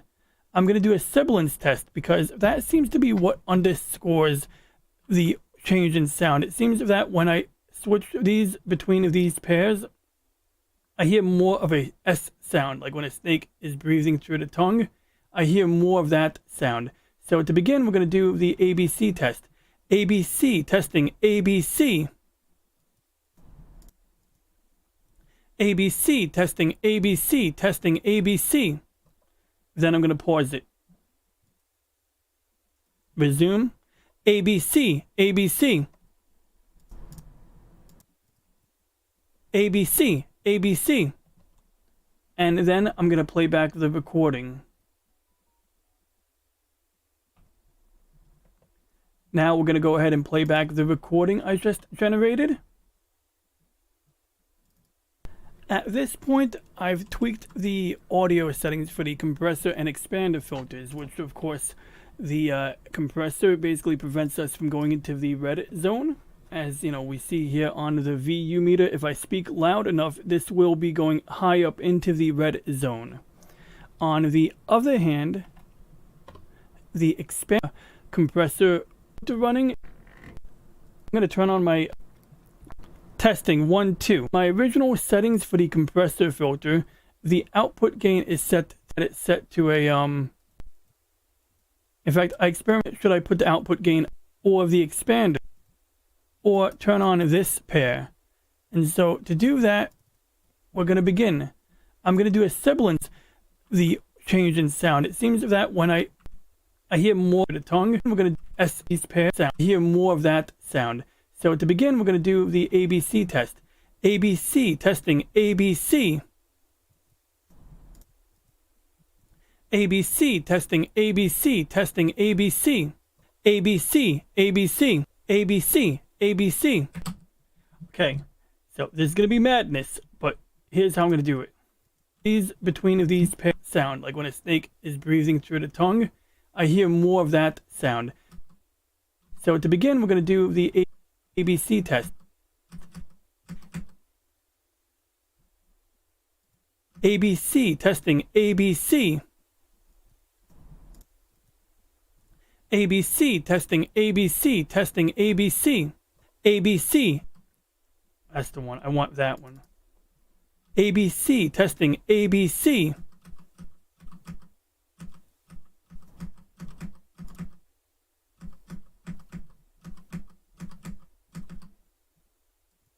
ABC, testing ABC, testing ABC. ABC, ABC, ABC, ABC. ABC, testing ABC, testing ABC. ABC, ABC, ABC, ABC. ABC, testing ABC, testing ABC.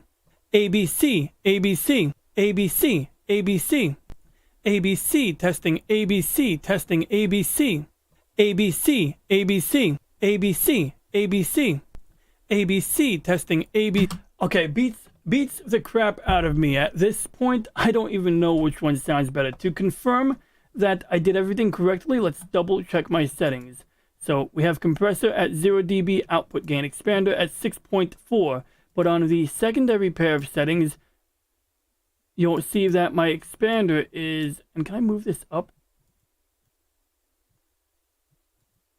Yeah, so you can see there's a difference here and a difference here. Bottom line is that I swapped the output gain setting between the two, and at this point I can't differentiate between the two. So I guess that's mission accomplished. I mean, I'm gonna play it back one more time because now I need to know. Okay, final test of the expander and compressor. The goal is to swap these two out between each other in terms of the output gain. Wait. Okay, now we're going to do a final test. Basically, this pair of filters and this pair of filters are what matters. Over here, you can see my compressor is currently set to 0 dB output gain, and my expander is 6 dB. But in this pair, I swapped it. The compressor is 6 dB, whereas the expander is 0 dB, and that is what I'm going to test now. We're going to begin the semblance test now and do a generalized test. Testing set 1, testing 1, 2, testing ABCD 1, 2, testing 1, 2.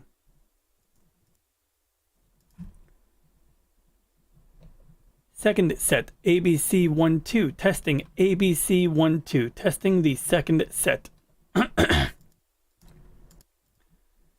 Testing the first set, ABC 1, 2, testing ABC 1, 2, first set. Testing ABC 1, 2, ABC 1, 2, second set, ABC.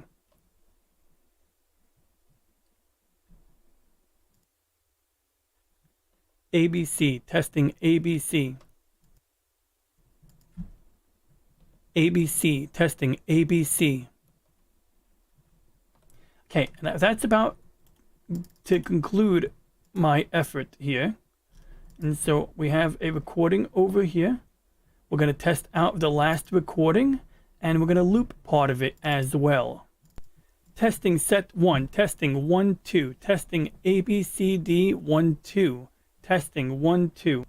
Second set, ABC 1, 2. Testing ABC 1, 2. Testing the second set.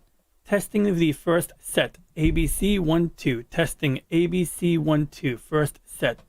Testing ABC 1, 2. ABC 1, 2. Second set, ABC. ABC, testing ABC. ABC, testing ABC. A little speckle on my green screen. Testing set 1, 2, second set, ABC. ABC, testing second set, AB 1, 2, ABC 1, 2, second set, ABC.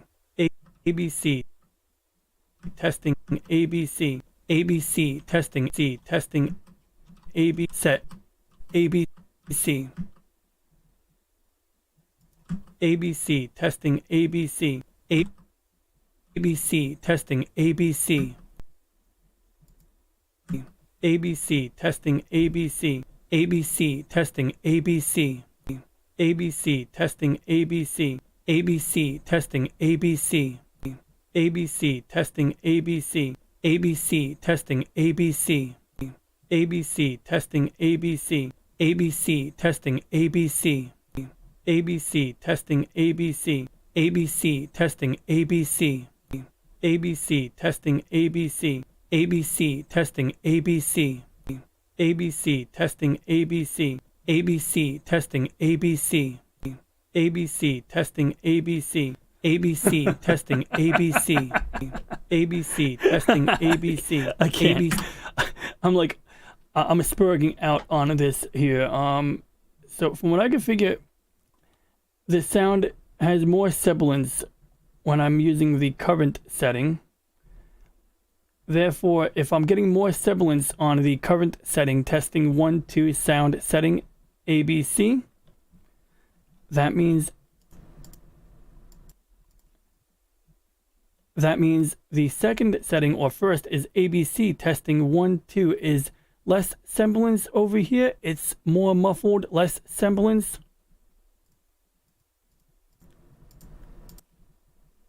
More semblance instead of less semblance over here. Let's see what the conclusion is.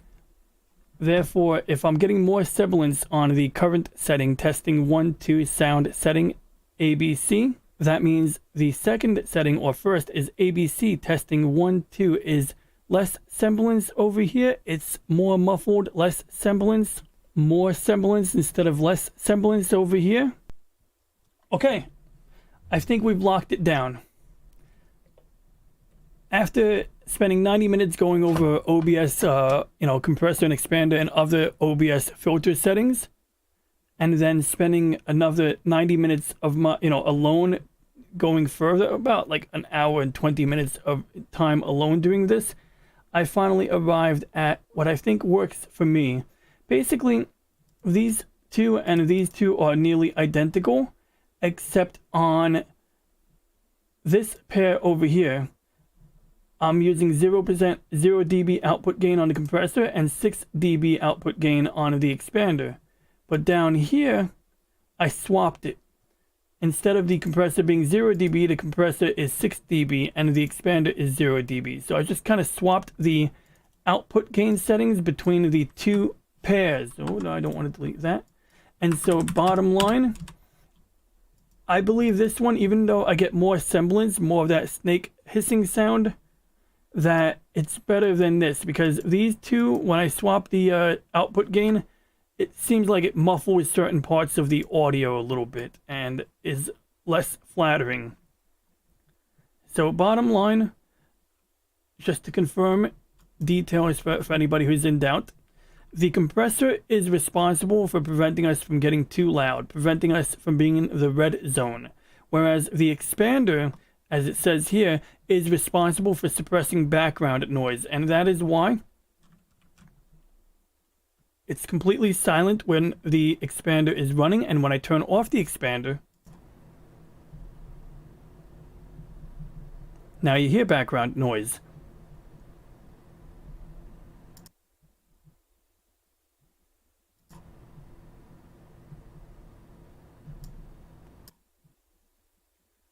And thus, you could hear, when I turn it on and off, you could hear background noise coming and going. Now, the only other difference is that we're not going to see much activity from the compressor. You're not going to see it unless I start yelling. But getting back to the expander, it does one more cool thing. When I start typing, observe the VU meter at the bottom. If you think that's loud, watch what happens when I turn it off.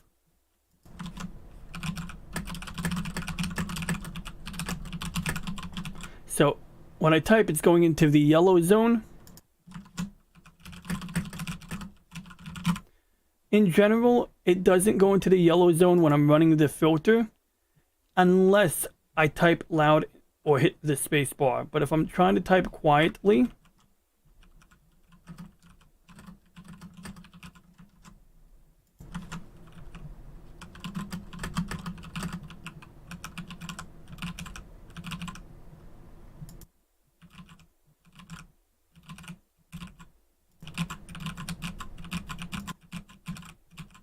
bottom line, the noise from typing is slightly lower when I turn on the filter. It's not perfect because, my microphone is directly on top of my keyboard, but it means that if I forget to mute my audio and I'm typing quietly enough, I can potentially get away with it. Or if I have to type while I'm on stream, I can at least minimize how loud the keyboard is. Even if it is, you can hear it, it, takes the edge off. And so, overall, I'm satisfied with what I have here. What I am not using are more advanced plugins such as the Reaper or ReaPlugs filter plugin, and the VST 2.x plugin offers a lot of cool stuff. Basically, when you set it up, you do Reaper standalone, you open up the interface, you turn on the plugin,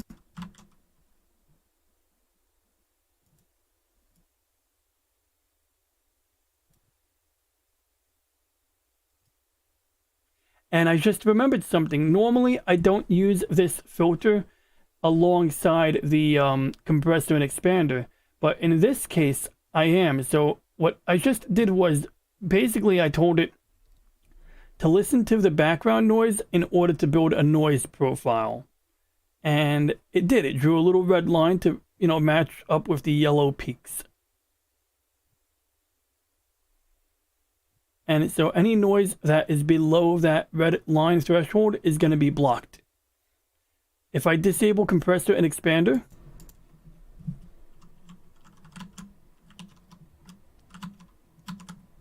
and then we go back here, now you can see the yellow is louder.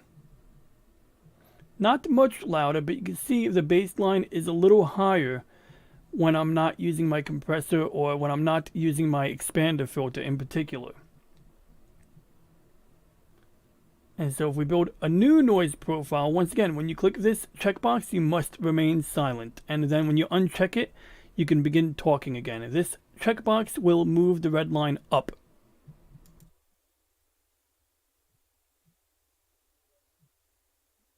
And my stomach just made a growling noise, so I'm going to do it again.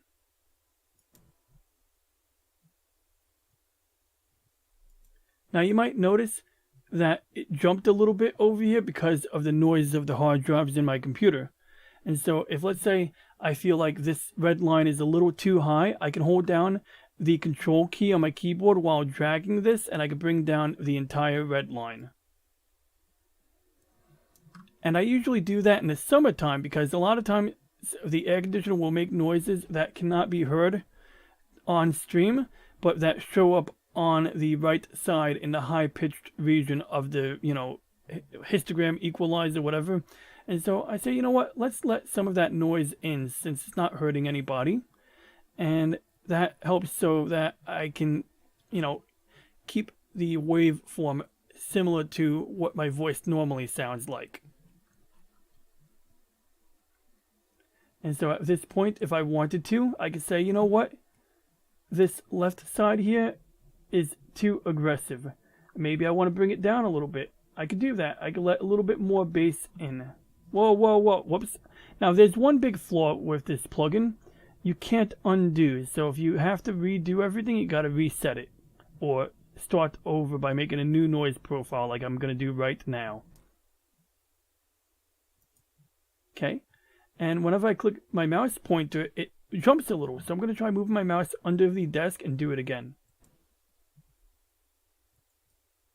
Okay, that should be satisfactory. Now we're going to move the thing here so I can actually adjust it.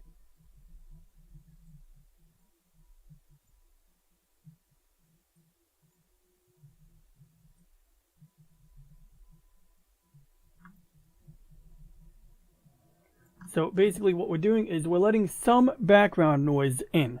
And so hypothetically what I could do instead of using compressor and expander together, I could instead use this alongside the compressor. So the compressor would prevent me from getting too loud. It also helps to boost my audio levels a little bit because I am applying gain to that filter. And so bottom line, that is all there is to it. Can I make this any shorter? I'm not really sure. I think I'm going to just go ahead and upload this video in its current form. It's 8 minutes long and I think it covers the bases. So bottom line is I can either use the compressor and expander together to suppress background noise from my computer fans, and we can demonstrate that by turning off the expander.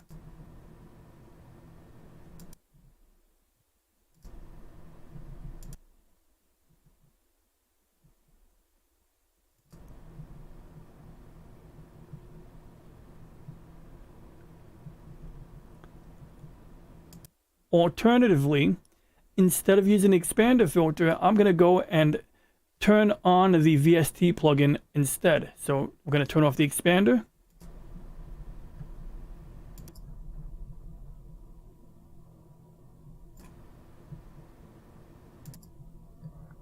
Now, it doesn't look like it's aggressive enough. Now, I'm going to play back to audio and test it.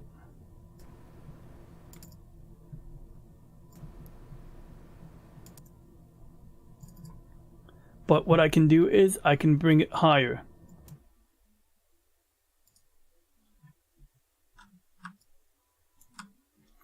And so at this point, we can toggle it on and off. If you observe the VU meter at the bottom is pretty low, similar to the expander.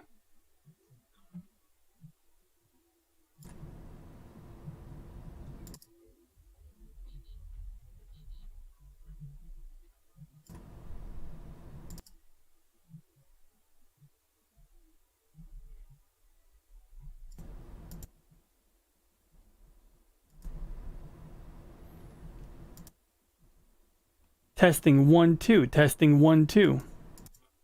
Testing 1 2. Testing 1 2. Does it make a difference? No idea. But I'm going to stick with the compressor and expander combination right now and call it a day. So if anybody who has any questions, comments, or ideas, please leave a comment. And for now, I shall end stream, end recording, and end transmission. And so, yeah. Bon voyage, bon voyage, bon voyage. Yeah, you don't say that. You don't say bon voyage at the end of a stream, right? Well, I'm going to say it now. Bon voyage.